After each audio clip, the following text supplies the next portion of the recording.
कि असी भी अनाग्याकारी करते हैं, पाप करते हैं, तो वह डर साडे अंदर जो आउंदा ते असी उहदे तो भजदे हैं। यही शैतान चाहुंदा। परमेश्वर कहता मैं तुहानूं डरदा नहीं, समर्था दा आत्मा, प्यार दा आत्मा दिता वा। पर शैतान डर पैदा करता। परमेश्वर उस डर नूं कड्ढना चाहुंदा। दूजी चीज, इस करके शैतान साडी प्रार्थना दे विरुद्ध अटैक करदा साडे जीवन दे विच। उन्हें पता जे एक इंसान प्रार्थना करता रहा तो इहदी जिहड़ी प्रार्थना ये रिश्ते नूं मजबूत करेगी परमेश्वर दे नाल, ते ओह अटैक करके साडी प्रार्थना नूं डकदा वा। ते साडी जे प्रार्थना बंद हो गई तो साडी उहदे नाल रिलेशनशिप, रिश्ता खत्म। आस्ते आस्ते एक दिन की खत्म है। एक रिश्तेदार नाल असीं रोज़ गल करते हैं, प्यार मुहब्बत गाढ़ी है, बड़ा नज़दीकी रिश्तेदार। एक समा आउंदा, महीने बाद गल, 2 महीने गल, 6 महीने गल, तो एक दिन वो रिश्ता की खत्म हो जाता। इस तरह ही ये भी एक कारण आ साडी प्रार्थना च मन ना लगन दा, प्रार्थना ना कर पाउण दा।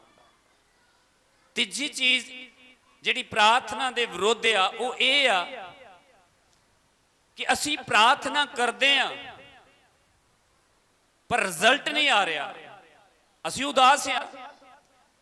उहदे लई परमेश्वर ये कहंदा कि वेट करो। जे तुसी कर रहे जे, परमेश्वर कुछ वड्डा करना चाहुंदा, वो तुहानूं स्थिर करना चाहुंदा, वो तुहानूं मजबूत करना चाहुंदा। इस तो पहलों कि तुहाडी प्रार्थना दा रिजल्ट आवे, वो तुहाडे नाल रिश्ता बनाउणा चाहुंदा, एक प्यार दा, मुहब्बत दा, आग्याकारी दा, दीनगी दा, पवित्रताई दा। फिर वो तुहाडी प्रार्थना दा उत्तर भी दवेगा। अगली गल एक होर वो ये है कि सानू प्रार्थना करनी नहीं आउंदी कि असीं प्रार्थना करनी किवें आ, टक्करां ही मारी जाने हैं। उहदे लई यीशु मसीह ने अपने चेलियां नूं प्रार्थना करनी सिखाई सी कि तुसीं इस तरीके दे नाल प्रार्थना करनी की है शुरू करो, कि जिवें यीशु ने सिखाया सी कि इवें असीं उवें प्रार्थना कर रहे हैं। यीशु मसीह कहंदा विरोधियां नूं माफ करो। उत्थे कहंदा जे तू प्रार्थना कर लगे कि तेनों याद आवे किसी भाई नाल पाप किया, विरोध, ईर्खा, नफरत की, पहलो सुलह कर, फिर मेरे अगे प्रार्थना करी, मैं तेरी प्रार्थना नूं कबूल करांगा। कि अपने चो क्वालिटी हैगी है। जे फिर भी ये सब के बावजूद भी आप सोच रहे हैं कि प्रार्थना करने का कोई फायदा नहीं, चर्च च आउण दा कोई फायदा नहीं है क्योंकि रिजल्ट तो आ नहीं रहा, तो परमेश्वर कहंदा हर हालत विच प्रार्थना च लगे रहो, हर हालत च उहदा धन्नवाद करते रहो। एक दिन रिजल्ट आवेगा यीशु मसीह के नाम दे विच, ते जिस रिजल्ट आवेगा उस दिन कल्ले तुसी नहीं, सारा संसार वेखेगा यीशु मसीह के नाम दे विच कि तुहाडी जिंदगी च प्रार्थना का रिजल्ट आया। इस करके प्रार्थना साडे जीवन का बड़ा वड्डा एक हिस्सा वा। एक चीज होर, मसीहत जीवन दे विच सब तो पहली चीज प्रेयर, रिश्ता मजबूत करने दे लई, ब्लैस आशीष होने दे लई। दूजी चीज परमेश्वर एक छाना चाहुंदा वा, एक विश्वासी दे जीवन दे विच पवित्र आत्मा जिन्हों आपां तेल कह सकते हैं, अभिषेक कह सकते हैं, उहदी कीमत, उहदी वैल्यू नूं समझना बहुत ज़्यादा जरूरी है। जेकर असी तेल दी, अभिषेक दी, पवित्र आत्मा दी हजूरी दी वैल्यू नहीं ना समझते, असी कुछ भी नहीं कर सकते, कभी भी कामयाब नहीं हो सकते। एक तेल दी, एक बीज दी, पवित्र बाइबल दसदी है तुहाडे सफल होने की कुंजी की आ, तुहाडा तेल ते तुहाडा बीज। दो चीज़ां वा जिहड़ियां मसीह जिंदगी दे विच सफलता दी एक कुंजी आ। जेकर वो असी संभाल के रखी आ ते फिर शैतान कदी भी सानू थल्ले नहीं डिग सकता। पवित्र बाइबल ये दसदी है कि जिहड़ा तेल है वह घटना नहीं चाहिए, तुहाडे अंदर उहदी कीमत का पता होना चाहिए वा। उस औरत के घर तेल पिया सी पर उन्होंने थोड़े तेल की कीमत का नहीं सी पता। रब के दास ने आन के उस तेल की कीमत के बारे उन्होंने दसिया कि ये थोड़े तेल दे विच ही सब कुछ छुपिया वा। जो तू आग्याकार होके चलेंगी, ये थोड़ा तेल ही तेरे बहुते अभिषेक नूं लैके आवेगा। ਉਹ 10 ਕੁਵਾਰੀਆਂ ਦੀ ਕਹਾਣੀ ਬਾਈਬਲ ਦੇ ਵਿੱਚ ਦੱਸੀ ਗਈ ਆ ਕਿ ਉਹਨਾਂ ਚੋਂ 5 ਨੂੰ ਤੇਲ ਦੀ ਕੀਮਤ ਦਾ ਪਤਾ ਸੀ ਤੇ 5 ਨੂੰ ਤੇਲ ਦੀ ਕੀਮਤ ਦਾ ਪਤਾ ਨਹੀਂ ਸੀ। ਜਿਨ੍ਹਾਂ ਨੂੰ ਪਤਾ ਸੀ ਉਹਨਾਂ ਨੇ ਉਸ ਤੇਲ ਦੀ ਕੀਮਤ ਨੂੰ ਸਮਝਿਆ ਤੇ ਉਹਨਾਂ ਨੇ ਐਕਸਟਰਾ ਤੇਲ ਆਪਣੇ ਕੋਲ ਰੱਖਿਆ। ਜਾ ਕਿੱਥੇ ਰਹੀਆਂ ਸੀ? ਸਫ਼ਰ ਦੇ ਵਿੱਚ। ਕਿਹਦੇ ਕੋਲ? ਆਪਣੇ ਦੁੱਲੇ ਦੇ ਕੋਲ। ਉਹਦੇ ਵਿਆਹ 'ਚ ਸ਼ਾਮਲ ਹੋਣ ਦੇ ਲਈ ਜਾ ਰਹੀਆਂ ਸੀ। ਉਹਨਾਂ ਨੂੰ ਵੈਲਿਊ ਪਤਾ ਸੀ ਕਿ ਵਿਆਹ ਦੇ ਵਿੱਚ ਸ਼ਾਮਲ ਹੋਣ ਦੇ ਲਈ ਇਹ ਪਵਿੱਤਰ ਆਤਮਾ ਦਾ ਮਸਾ ਅਭਿਸ਼ੇਕ, ਇਹ ਤੇਲ ਹੀ ਆ ਜਿਹੜਾ ਸਾਨੂੰ ਉੱਥੋਂ ਤੱਕ ਲੈ ਕੇ ਜਾਵੇਗਾ। ਜੇ ਇਹ ਸਾਡੀ ਜ਼ਿੰਦਗੀ 'ਚ ਨਹੀਂ ਆ, ਅਸੀਂ ਜਿੱਦਾਂ ਦੇ ਮਰਜ਼ੀ ਆ, ਵਧੀਆ ਵਾ, ਜੋ ਵੀ ਆ, ਚਰਚ 'ਚ ਆ ਰਹੇ ਆ, ਪ੍ਰੇਅਰ ਕਰ ਰਹੇ ਆ, ਜੇ ਇਹ ਨਹੀਂ ਆ ਤੇ ਅਸੀਂ ਉੱਥੇ ਸ਼ਾਮਲ ਨਹੀਂ ਹੋ ਸਕਾਂਗੇ। ਰਿਜ਼ਲਟ ਤੁਹਾਡੇ ਸਾਹਮਣੇ ਆ। 5 ਪਹੁੰਚ ਗਈਆਂ, ਵਿਆਹ 'ਚ ਸ਼ਾਮਲ ਹੋ ਗਈਆਂ ਤੇ 5 ਜਿਹੜੀਆਂ ਸੀ ਉਹ ਬਾਹਰ ਰਹਿ ਗਈਆਂ ਕਿਉਂਕਿ ਉਹਨਾਂ ਦਾ ਤੇਲ ਮੁੱਕ ਚੁੱਕਾ ਸੀ। ਉਹਨਾਂ ਦੇ ਤੇਲ ਦੀ ਕੀਮਤ ਨੂੰ ਨਹੀਂ ਸੀ ਸਮਝਿਆ, ਵੈਲਿਊ ਨੂੰ ਨਹੀਂ ਸੀ ਸਮਝਿਆ ਤੇ ਉਹਨਾਂ ਦਾ ਤੇਲ ਖਤਮ ਹੋ ਗਿਆ। ਇਸ ਲਈ ਪਵਿੱਤਰ ਪਰਮੇਸ਼ਵਰ ਆਪਣੇ ਵਚਨ ਦੇ ਦੁਆਰਾ ਇੱਕ ਮਸੀਹ ਜੀਵਨ ਦੇ ਵਿੱਚ ਸਾਨੂੰ ਸਿਖਾਉਣਾ ਚਾਹੁੰਦਾ ਕਿ ਕਦੀ ਵੀ ਤੇਲ ਦੀ ਕੀਮਤ ਨੂੰ ਨਾ ਗਵਾਓ। ਸ਼ੈਤਾਨ ਤੁਹਾਡੇ ਕੋਲੋਂ ਪਾਪ ਕਰਾ ਕੇ, ਅਣਆਗਿਆਕਾਰੀ, ਪਰਮੇਸ਼ਰ ਤੁਹਾਨੂੰ ਤੇਲ ਦੇ ਰਿਹਾ ਵਾ, ਅਭਿਸ਼ੇਕ ਦੇ ਰਿਹਾ ਵਾ, ਮਸਾ ਦੇ ਰਿਹਾ ਵਾ, ਪਵਿੱਤਰ ਆਤਮਾ ਨਾਲ ਭਰ ਰਿਹਾ ਵਾ। ਸ਼ੈਤਾਨ ਵਿਰੋਧ ਦੇ ਵਿੱਚ ਆ। ਉਹਨੂੰ ਪਤਾ ਕਿ ਇਹਨਾਂ ਦੇ ਤੇਲ ਨੂੰ ਖਤਮ ਕਰਨ ਦਾ ਇੱਕੋ ਹੀ ਜ਼ਰੀਆ ਮੇਰੇ ਕੋਲ ਕਿ ਇਹਨਾਂ ਕੋਲੋਂ ਪਾਪ ਕਰਾ ਦਿਓ, ਇਹਨਾਂ ਕੋਲ ਅਣਆਗਿਆਕਾਰੀ ਕਰਾ ਦਿਓ, ਇਹਨਾਂ ਦੇ ਅੰਦਰ ਘਮੰਡ ਲੈ ਆਓ, ਸਵਾਰਥ ਲੈ ਆਓ। ਜੇ ਇਹ ਚੀਜ਼ਾਂ ਮੈਂ ਇਹਨਾਂ ਦੇ ਅੰਦਰ ਭਰ ਦਿੱਤੀਆਂ ਤੇ ਇਹਨਾਂ ਦਾ ਤੇਲ ਆਪੇ ਹੀ ਖਤਮ ਹੋ ਜਾਵੇਗਾ। ਪਰ ਪਵਿੱਤਰ ਪਰਮੇਸ਼ਰ ਨੇ ਆਪਾਂ ਨੂੰ ਵਚਨ ਦਿੱਤਾ। ਉਹ ਕਹਿੰਦਾ ਪ੍ਰਤੀ ਦਿਨ ਦੀ ਖੁਰਾਕ ਹੈ, ਤੁਹਾਡੀ ਭੋਜਨ ਆ, ਇਹਨੂੰ ਪੜੋ ਤੇ ਇਹਨੂੰ ਸਮਝੋ ਤੇ ਤੇਲ ਕਦੀ ਵੀ ਖਤਮ ਨਹੀਂ ਹੋਵੇਗਾ। ਯੀਸ਼ੂ ਮਸੀਹ ਦੇ ਨਾਮ 'ਚ ਉਹ ਵਾਧਾ ਜਾਏਗਾ, ਉਹ ਗਰੋ ਕਰੇਗਾ। ਇੱਕ ਦਿਨ ਉਹ ਤੇਲ ਸਾਡੇ ਕੰਮ ਨਹੀਂ ਆਵੇਗਾ, ਉਹ ਬਹਤਾਇਤ ਦੇ ਨਾਲ ਸਾਡੇ ਵਸੀਲੇ ਲੋਕਾਂ ਦੇ ਜੀਵਨ 'ਚ ਵੀ ਕੰਮ ਕਰੇਗਾ ਯੀਸ਼ੂ ਮਸੀਹ ਦੇ ਨਾਮ ਦੇ ਵਿੱਚ। ਦੂਜੀ ਚੀਜ਼, ਬੀਜ ਦੇ ਬਾਰੇ ਉਹਨੇ ਇੱਕ ਸਿੱਖਿਆ ਦਿੱਤੀ। ਕਹਿੰਦਾ ਇੱਕ ਬੀਜ ਸਾਡੇ ਜੀਵਨ ਦਾ ਪ੍ਰਾਰਥਨਾ ਹੋ ਸਕਦੀ ਹੈ, ਸਾਡਾ ਸਮਰਪਣ ਹੋ ਸਕਦਾ ਵਾ, ਆਗਿਆਕਾਰੀ ਦਾ ਬੀਜ ਹੋ ਸਕਦਾ ਵਾ। ਪਰਮੇਸ਼ਰ ਨੇ ਜੋ ਸਾਨੂੰ ਦਿੱਤਾ, ਇਨਕਮ ਸੋਰਸ ਦਿੱਤਾ ਸਾਨੂੰ, ਜੋ ਵੀ ਉਹਨੇ ਸਾਨੂੰ ਕਿਸੇ ਬੰਨਿਓ ਬਲੈਸ ਕੀਤਾ ਵਾ, ਪਸ਼ੂਆਂ ਦੁਆਰਾ, ਖੇਤੀ ਦੁਆਰਾ, ਜੌਬ ਦੁਆਰਾ, ਬਿਜ਼ਨਸ ਦੁਆਰਾ, ਕੰਮ ਦੁਆਰਾ, ਤੇ ਪ੍ਰਭੂ ਕਹਿੰਦਾ ਉਹ ਇੱਕ ਬੀਜ, ਕਹਿੰਦਾ ਤੁਹਾਡਾ ਇੱਕ ਬੀਜ ਜਦੋਂ ਜ਼ਮੀਨ ਦੇ ਵਿੱਚ ਜਾਂਦਾ, ਕਹਿੰਦਾ ਇੱਕ ਬੀਜ ਜ਼ਮੀਨ ਦੇ ਵਿੱਚ ਬੀਜਿਆ ਗਿਆ ਤੇ ਉਹ ਦਰਖਤ ਬਣਿਆ ਤੇ ਦਰਖਤ ਬਣ ਤੋਂ ਬਾਅਦ ਚੋਂ ਵੱਡਾ ਹੋਇਆ ਤੇ ਉਹਨੂੰ ਟਾਹਣੀਆਂ ਲੱਗੀਆਂ ਤੇ ਉਹਨੂੰ ਫਲ ਲੱਗਾ ਤੇ ਉਹਨੂੰ ਟਾਹਣੀਆਂ ਲੱਗੀਆਂ ਤੇ ਪੰਛੀਆਂ ਨੇ ਆਣ ਕੇ ਉਹਦੇ ਉੱਤੇ ਕੀ ਕੀਤਾ? ਬਸੇਰਾ ਕੀਤਾ। ਇਹ ਬੀਜ ਦੀ ਕੀਮਤ ਆ ਕਿ ਇੱਕ ਬੀਜਿਆ ਉਹ ਵੱਡਾ ਹੋਇਆ। ਹੁਣ ਇੱਥੇ ਸੋਚਣ ਵਾਲੀ ਗੱਲ ਇਹ ਆ ਕਿ ਬੀਜ ਨੂੰ ਬੀਜਣ ਤੋਂ ਬਾਅਦ ਚ ਵੇਟ ਕਰਨੀ ਪੈਣੀ ਆ। ਅੱਜ ਅਸੀਂ ਬੀਜ ਰਹੇ ਹਾਂ, ਪ੍ਰਾਰਥਨਾ ਬੀਜ ਰਹੇ ਹਾਂ, ਵਿਸ਼ਵਾਸ ਬੀਜ ਰਹੇ ਹਾਂ, ਆਪਣੇ ਬੀਜ, ਆਪਣਾ ਦਸਵੰਧ ਬੀਜ ਰਹੇ ਹਾਂ, ਪਰ ਵੇਟ, ਉਹਨੂੰ ਦਰਖਤ ਬਣ ਲੱਗਿਆ ਸਮਾਂ ਲੱਗਣਾ, ਟਾਹਣੀਆਂ ਲੱਗਣੀਆਂ।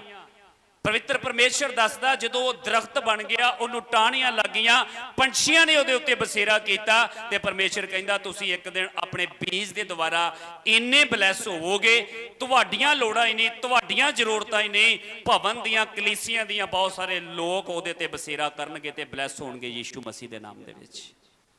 ਇਹ ਉਹ ਪਰਮੇਸ਼ਰ, ਇਹ ਆ ਸਾਡੀ ਸਫਲਤਾ ਦੀ ਕੁੰਜੀ।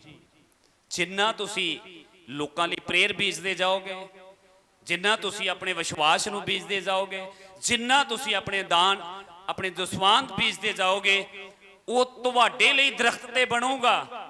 ਤੁਹਾਡੇ ਜੀਵਨ 'ਚ ਉਹਦੀਆਂ ਲਗਰਾਂ ਟਾਹਣੀਆਂ ਤੇ ਨਿਕਲਣਗੀਆਂ, ਪਰ ਉਹਦੇ ਤੇ ਪੰਛੀ, ਲੋਕ ਵੀ ਆਣ ਕੇ ਬਸੇਰਾ ਕਰਨਗੇ, ਲੋਕਾਂ ਦੀ ਵੀ ਮਦਦ ਹੋਵੇਗੀ, ਲੋਕ ਵੀ ਬਲੈਸ ਹੋਣਗੇ। ਇਹ ਪਰਮੇਸ਼ਰ ਦੇ ਵਚਨ ਦਾ ਫੈਸਲਾ ਵਾ ਤੇ ਉਹਦਾ ਵਚਨ ਕਦੀ ਵੀ ਝੂਠਾ ਨਹੀਂ ਹੈ। ਉਹ ਸਥਿਰ ਆ, ਉਹ ਜਿੰਦਾ ਵਾ, ਉਹ ਜੋ ਬੋਲਦਾ ਉਹ ਕਰਦਾ ਵਾ। ਇਸ ਕਰਕੇ ਸਾਨੂੰ ਪਵਿੱਤਰ ਆਤਮਾ ਦੀ ਵੈਲਿਊ, ਅਭਿਸ਼ੇਕ ਨੂੰ ਤੇ ਆਪਣੇ ਬੀਜ ਨੂੰ ਸੰਭਾਲ ਕੇ ਰੱਖਣ ਦੀ ਜ਼ਰੂਰਤ ਹੈ ਜੇ ਅਸੀਂ ਸਫਲ ਹੋਣਾ ਚਾਹੁੰਦੇ ਹਾਂ। ਤੇ ਇਹ ਦੋਵੇਂ ਚੀਜ਼ਾਂ ਸਥਿਰ ਕਦੋਂ ਰਹਿ ਸਕਦੀਆਂ? ਸਾਡਾ ਬੀਜ ਕਦੋਂ ਸਥਿਰ ਰਹਿ ਸਕਦਾ? ਸਾਡਾ ਤੇਲ ਕਦੋਂ ਸਥਿਰ ਰਹਿ ਸਕਦਾ? ਉਹਦਾ ਇੱਕੋ ਹੀ ਜ਼ਰੀਆ ਵਾ, ਉਹ ਆ ਪ੍ਰਾਰਥਨਾ।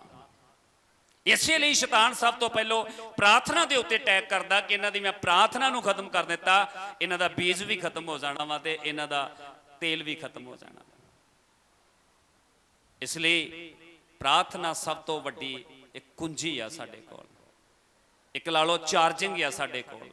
ਜਿੰਨਾ ਉਹਨੂੰ ਲਾਈ ਜਾਵਾਂਗੇ ਉਹਨਾਂ ਸਾਡੇ ਬੀਜ ਪੱਖੋਂ, ਸਾਡੇ ਤੇਲ ਪੱਖੋਂ ਅਸੀਂ ਕੀ ਆ ਚਾਰਜ ਹੁੰਦੇ ਜਾਵਾਂਗੇ। ਅੱਜ ਬਹੁਤ ਸਾਰੀ ਦੁਨੀਆ ਵਾ ਜਿਹੜੀ ਇਹਨਾਂ ਚੀਜ਼ਾਂ ਨੂੰ ਨਹੀਂ ਜਾਣਦੀ। ਬਹੁਤ ਸਾਰੇ ਲੋਕ ਆ ਜਿਹੜੇ ਪਾਪ ਦੇ ਵਿੱਚ ਆ, ਬਹੁਤ ਸਾਰੇ ਲੋਕ ਆ ਜਿਹੜੇ ਬੰਧਨਾਂ ਦੇ ਵਿੱਚ ਆ, ਬਹੁਤ ਸਾਰੇ ਲੋਕ ਆ ਜਿਹੜੇ ਹਨੇਰੇ ਦੇ ਵਿੱਚ ਆ। ਉਹ ਲੋਕ ਤੇ ਹਨੇਰੇ 'ਚ ਹੈ ਹੀ ਆ, ਪਰ ਬਹੁਤ ਸਾਰੇ ਲੋਕ ਪ੍ਰਭੂ 'ਚ ਆਣ ਕੇ ਵੀ ਹਨੇਰੇ ਦੇ ਵਿੱਚ ਬੈਠੇ ਆ। ਕਿੰਨੇ ਜਾਣਿਆਂ ਨੂੰ ਚਾਨਣ ਪਸੰਦ ਆ? ਚਾਨਣ ਕਿੰਨੇ ਜਾਣਿਆਂ ਨੂੰ ਚੰਗਾ ਲੱਗਦਾ? ਸਾਰਿਆਂ ਨੂੰ। ਕਿਉਂਕਿ ਚਾਨਣ ਜਿਹੜਾ ਨਾ ਇੱਕ ਇਹੋ ਜਿਹੀ ਚੀਜ਼ ਆ ਕਿ ਘਰ ਦੇ ਵਿੱਚ ਥੋੜਾ ਚਿਰ ਬੱਤੀ ਚਲੇ ਜਾਵੇ, ਭਾਵੇਂ ਆਪਾਂ ਇਨਵੇਟਰ ਲਾਏ ਵੀ ਆ, ਤੇ ਆਪਾਂ ਨੂੰ ਇਹ ਹੁੰਦਾ ਕਿ ਜਿੰਨਾ ਚਿਰ ਲਾਈਟ ਨਹੀਂ ਆਉਂਦੀ ਪੂਰਾ ਘਰ ਰੋਸ਼ਨੀ ਨਾਲ ਨਹੀਂ ਭਰ ਰਿਹਾ, ਕਿਉਂਕਿ ਬਲਬ ਬੰਦ ਕਰਨੇ ਪੈਂਦੇ ਆ। ਇੱਕ ਘਰ ਦੇ ਵਿੱਚ ਬਹੁਤ ਵੱਡਾ ਘਰ ਆ ਤੇ ਉਹਦੇ 'ਚ ਛੋਟਾ ਜਿਹਾ ਬਲਬ ਲਾ ਦਿਓ ਕਿ ਉਸ ਘਰ ਦੀ ਖੂਬਸੂਰਤੀ ਦਾ ਪਤਾ ਲੱਗੂਗਾ। ਜੇ ਅਸੀਂ ਉਸ ਘਰ ਦੀ ਖੂਬਸੂਰਤੀ ਵੇਖਣੀ ਆ ਤੇ ਉਸ ਘਰ ਦੇ ਵਿੱਚ ਪੂਰੀ ਤਰ੍ਹਾਂ ਚਾਨਣ ਕਰਨਾ ਪੈਣਾ ਵਾ। ਜਿੰਨੇ ਵੀ ਬਲਬ ਲੱਗੇ ਹੋਏ, ਟਿਊਬਾਂ ਲੱਗੀਆਂ, ਸਾਰੀਆਂ ਨੂੰ ਜਗਾਉਣਾ ਪੈਣਾ ਤਾਂ ਕਿ ਉਹ ਸਾਰਾ ਘਰ ਚਾਨਣ ਨਾਲ ਭਰੇ ਤੇ ਸਾਨੂੰ ਘਰ ਦੀ ਖੂਬਸੂਰਤੀ ਜਿਹੜੀ ਆ ਉਹ ਦਿਖ ਸਕੇ। ਇਸੇ ਤਰ੍ਹਾਂ ਹੀ ਪਰਮੇਸ਼ਰ ਸਾਡੇ ਇਸ ਅੰਦਰ ਵਾਲੇ ਘਰ ਨੂੰ ਚਾਹੁੰਦਾ ਕਿ ਇਹ ਘਰ ਸਾਰਾ ਹੀ ਚਾਨਣ ਨਾਲ ਭਰ ਜਾਵੇ। ਤੇ ਤੁਸੀਂ ਨਹੀਂ, ਲੋਕ ਤੁਹਾਡੇ ਇਸ ਅੰਦਰ ਦੀ ਇਸ ਘਰ ਦੀ ਖੂਬਸੂਰਤੀ ਨੂੰ ਵੇਖ ਸਕਣ। ਤੇ ਅੱਜ ਪਰਮੇਸ਼ਰ ਤੁਹਾਡੇ ਨਾਲ ਗੱਲ ਕਰਨੀ ਚਾਹੁੰਦਾ, ਦੁਨੀਆ ਦੇ ਲੋਕਾਂ ਨਾਲ ਜਿਹੜੇ ਇਸ ਵਚਨ ਨੂੰ ਸੁਣਨਗੇ ਜਾਂ ਜਿੰਨਾ ਤੱਕ ਵੀ ਇਹ ਪਹੁੰਚੂਗਾ ਕਿ ਪਰਮੇਸ਼ਰ ਨੇ ਇੱਕ ਵਾਅਦਾ ਕੀਤਾ ਆਪਣੇ ਲੋਕਾਂ ਨਾਲ, ਜਿਹੜੇ ਲੋਕ ਹਨੇਰੇ 'ਚ ਬੈਠੇ ਆ। ਹਨੇਰੇ 'ਚ ਬੈਠੇ ਹੋਏ ਲੋਕਾਂ ਦੇ ਨਾਲ ਪਰਮੇਸ਼ਰ ਦਾ ਇੱਕ ਵਾਅਦਾ ਵਾ, ਤੇ ਉਹ ਵਾਅਦਾ ਸਵਰਗ ਦੇ ਪਰਮੇਸ਼ਰ ਨੇ ਆਪਣੇ ਪੁੱਤਰ ਯੀਸ਼ੂ ਨੂੰ ਇਸ ਧਰਤੀ ਤੇ ਭੇਜ ਕੇ ਕੀ ਕੀਤਾ ਵਾ? ਪੂਰਾ ਕੀਤਾ। ਕਿਉਂਕਿ ਯੋਹਨਾ 3:16 'ਚ ਲਿਖਿਆ ਕਿ ਪਰਮੇਸ਼ਰ ਨੇ ਜਗਤ ਦੇ ਨਾਲ ਅਜਿਹਾ ਪਿਆਰ ਕੀਤਾ ਕਿ ਉਹਨੇ ਆਪਣਾ ਇਕਲੌਤਾ ਜਿਹੜਾ ਉਹਦਾ ਪੁੱਤਰ ਸੀ ਉਹਨੇ ਉਹ ਦੇ ਦਿੱਤਾ, ਸਾਡੇ ਲਈ ਭੇਜ ਦਿੱਤਾ, ਤਾਂ ਕਿ ਜੋ ਵੀ ਕੋਈ ਉਹਦੇ ਤੇ ਵਿਸ਼ਵਾਸ ਕਰੇ ਉਹ ਨਾਸ ਨਾ ਹੋਵੇ, ਸਦਾ ਦਾ ਜੀਵਨ ਪਾਵੇ, ਉਹ ਹਨੇਰੇ 'ਚ ਨਾ ਚੱਲ ਪਾਵੇ। ਕਿਉਂਕਿ ਇਨਸਾਨ ਕਦੋਂ ਡਿੱਗਦਾ? ਜਦੋਂ ਹਨੇਰਾ ਹੁੰਦਾ। ਇਨਸਾਨ ਕਦੋਂ ਪਾਪ ਕਰਦਾ? ਜਦੋਂ ਉਹਦੇ ਜੀਵਨ ਦੇ ਵਿੱਚ ਹਨੇਰਾ ਭਰਿਆ ਹੁੰਦਾ। ਇਸ ਕਰਕੇ ਉਹਨੇ ਆਪਣੇ ਪੁੱਤਰ ਨੂੰ ਭੇਜਿਆ ਕਿ ਉਹ ਤੁਹਾਨੂੰ ਹਨੇਰੇ 'ਚੋਂ ਚਾਨਣ ਦੇ ਵਿੱਚ ਲੈ ਕੇ ਆਵੇ। ਕਿਉਂਕਿ ਜਦੋਂ ਬਾਈਬਲ ਦੀ ਸ਼ੁਰੂਆਤ ਕੀਤੀ ਗਈ ਹੈ, ਬਾਈਬਲ ਦੀ ਸ਼ੁਰੂਆਤ ਦੇ ਵਿੱਚ ਦੁਨੀਆ ਦੀ ਰਚਨਾ ਦੇ ਵਿੱਚ ਸਭ ਤੋਂ ਪਹਿਲੇ ਵਰਡ ਹੀ ਇਹ ਆਏ ਆ ਕਿ ਦੁਨੀਆ ਦੇ ਉੱਤੇ, ਧਰਤੀ ਦੇ ਉੱਤੇ ਹਨੇਰਾ ਸੀ। ਹਨੇਰੇ ਦੇ ਕਾਰਨ ਧਰਤੀ ਖੂਬਸੂਰਤ ਨਹੀਂ ਸੀ, ਬਡੋਲ ਸੀ, ਉਹਦੀ ਕੋਈ ਦਿੱਖ ਨਹੀਂ ਸੀ। ਤੇ ਸਭ ਤੋਂ ਪਹਿਲਾ ਕੰਮ ਹੀ ਪਰਮੇਸ਼ਰ ਨੇ ਕੀਤਾ, ਉਹਨੇ ਕਿਹਾ ਹਨੇਰਾ, ਚਾਨਣ ਹਨੇਰੇ ਨਾਲੋਂ ਕੀ ਹੋ ਜਾਏ? ਅਲੱਗ ਹੋ ਜਾਏ। ਤੇ ਲਿਖਿਆ ਜਦੋਂ ਉਹਨੇ ਸ਼ਬਦ ਬੋਲ ਦਿੱਤੇ ਤੇ ਫਿਰ ਉਹਨੇ ਵੇਖਿਆ। ਉਹਨੇ ਕੀ ਵੇਖਿਆ? ਚਾਨਣ ਨੂੰ ਵੇਖਿਆ, ਹਨੇਰੇ ਨੂੰ ਅਲੱਗ ਵੇਖਿਆ, ਤੇ ਉਹਨੇ ਚਾਨਣ ਨੂੰ ਵੇਖ ਕੇ ਕਿਹਾ ਬਹੁਤ ਚੰਗਾ। ਅੱਜ ਜਦੋਂ ਸਾਡੇ ਜੀਵਨ 'ਚ ਚਾਨਣ ਆ ਜਾਂਦਾ ਤੇ ਪਰਮੇਸ਼ਰ ਸਾਨੂੰ ਵੀ ਕਹਿੰਦਾ ਬਹੁਤ ਚੰਗਾ। ਅਸੀਂ ਵੀ ਕਹਿੰਦੇ ਪ੍ਰਭੂ ਬਹੁਤ ਚੰਗਾ, ਕਿਉਂਕਿ ਸਾਡਾ ਜੀਵਨ ਚਾਨਣ ਨਾਲ ਭਰ ਗਿਆ। ਸ਼ੁਰੂਆਤ ਹੀ ਪਰਮੇਸ਼ਰ ਨੇ ਚਾਨਣ ਦੇ ਦੁਆਰਾ ਕੀਤੀ ਤੇ ਅੱਜ ਉਹ ਚਾਨਣ ਸਾਡੀਆਂ ਜ਼ਿੰਦਗੀਆਂ ਦੇ ਵਿੱਚ ਪਰਮੇਸ਼ਰ ਵੇਖਣਾ ਚਾਹੁੰਦਾ। ਤੇ ਜੇ ਅਸੀਂ ਵਚਨ ਦੇ ਅਨੁਸਾਰ ਚੱਲੀਏ ਤੇ ਬਾਈਬਲ ਇਹ ਕਹਿੰਦੀ ਯੀਸ਼ੂ ਮਸੀਹ ਜਗਤ ਦਾ ਕੀ ਆ? ਚਾਨਣ ਹੈ। ਇਸ ਲਈ ਅਸੀਂ ਇੱਕ ਆਇਤ ਪੜਾਂਗੇ ਲੂਕਾ ਦੀ ਬੁੱਕਸ ਉਹਦੀ 1 ਦੀ 77 ਆਇਤ ਤੋਂ ਅਸੀਂ ਪੜਾਂਗੇ।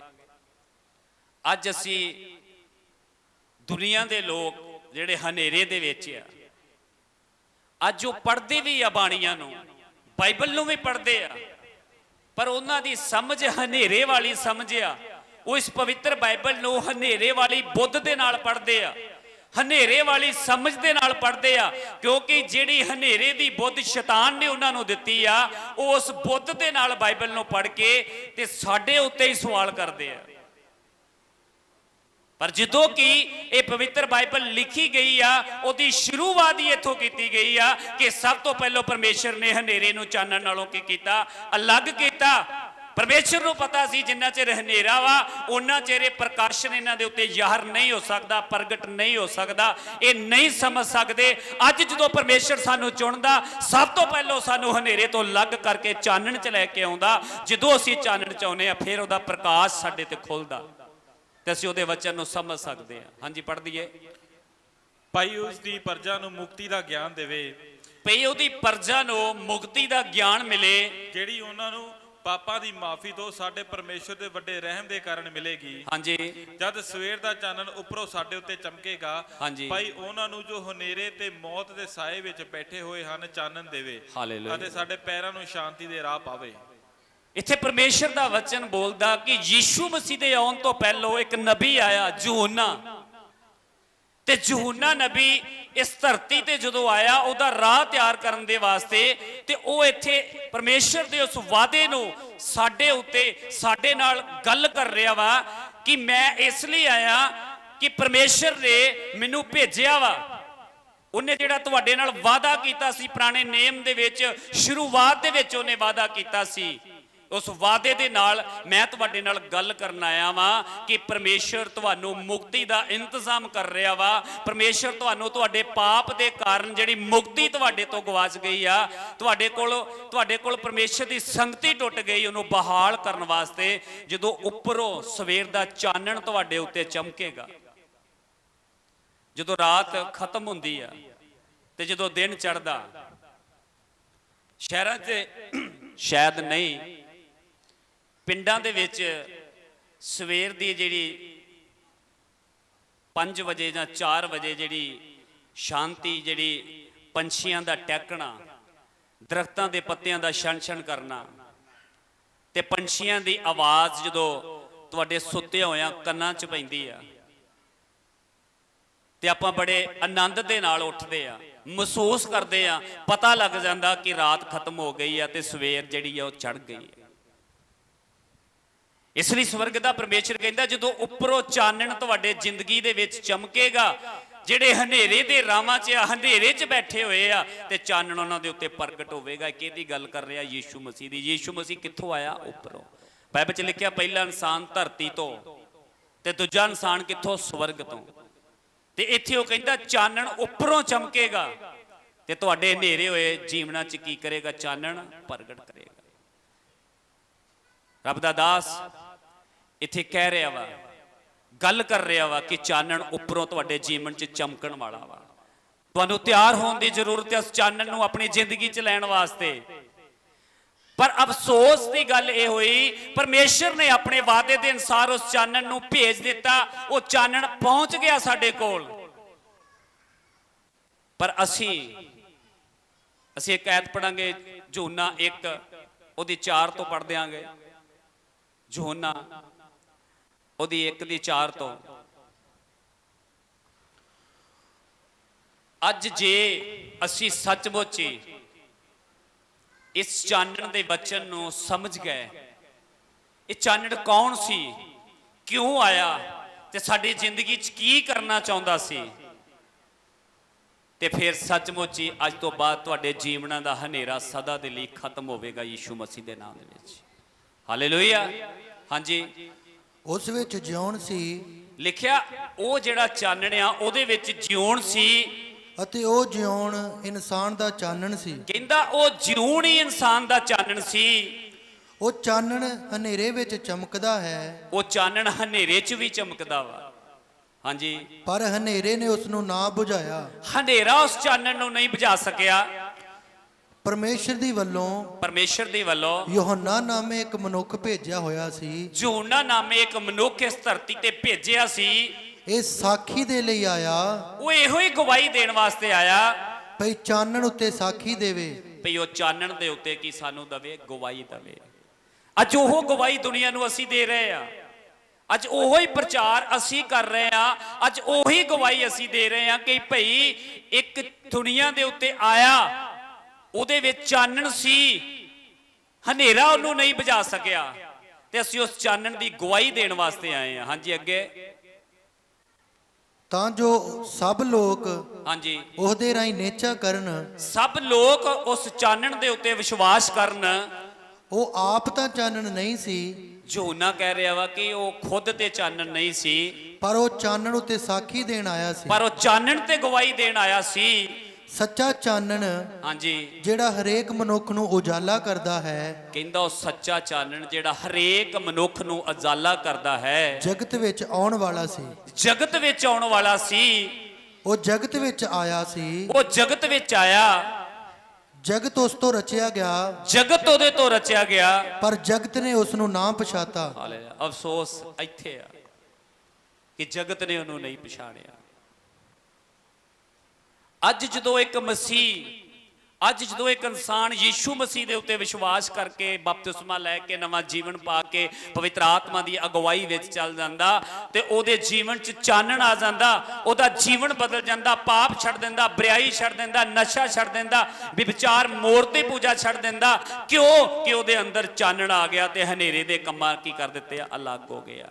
ਉਹ ਵਚਨ ਉਹਦੇ ਅੰਦਰ ਆ ਗਿਆ ਤੇ ਵਚਨ ਨੇ ਉਹਦੇ ਅੰਦਰ ਆਣ ਕੇ ਬੋਲ ਦਿੱਤਾ ਕਿ ਹਨੇਰਾ ਚਾਨਣ ਨਾਲੋਂ ਕੀ ਹੋ ਜੇ? ਵੱਖ ਹੋ ਜੇ। ਤੇ ਉਹਦੇ ਜੀਵਨ ਦਾ ਹਨੇਰੇ ਦੇ ਕੰਮ ਉਹਦੇ ਜੀਵਨ ਤੋਂ ਅਲੱਗ ਹੋ ਗਏ, ਤੇ ਲੋਕ ਇਸੇ ਚੀਜ਼ ਨੂੰ ਚੰਗਾ ਨਹੀਂ ਸਮਝਦੇ।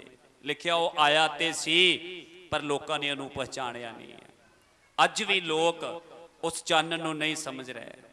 ਅੱਜ ਵੀ ਲੋਕ, ਮੈਂ ਪਿਛਲੇ ਦਿਨਾਂ 'ਚ ਗੱਲ ਕਰ ਰਿਹਾ ਸੀ ਕਿਸੇ ਨਾਲ, ਅਸੀਂ ਕਾਫੀ ਗਹਿਰਾ ਗੱਲਾਂ ਕਰ ਰਹੇ ਸੀ, ਵਚਨ ਦੇ ਵਿੱਚ ਸੀ, ਤਾਂ ਉਹਨੇ ਇੱਕ ਸਵਾਲ ਕੀਤਾ ਕਿ ਕਿਉਂ ਦੁਨੀਆ ਨਹੀਂ ਸਮਝ ਰਹੀ, ਕਾਰਨ ਕੀ ਆ?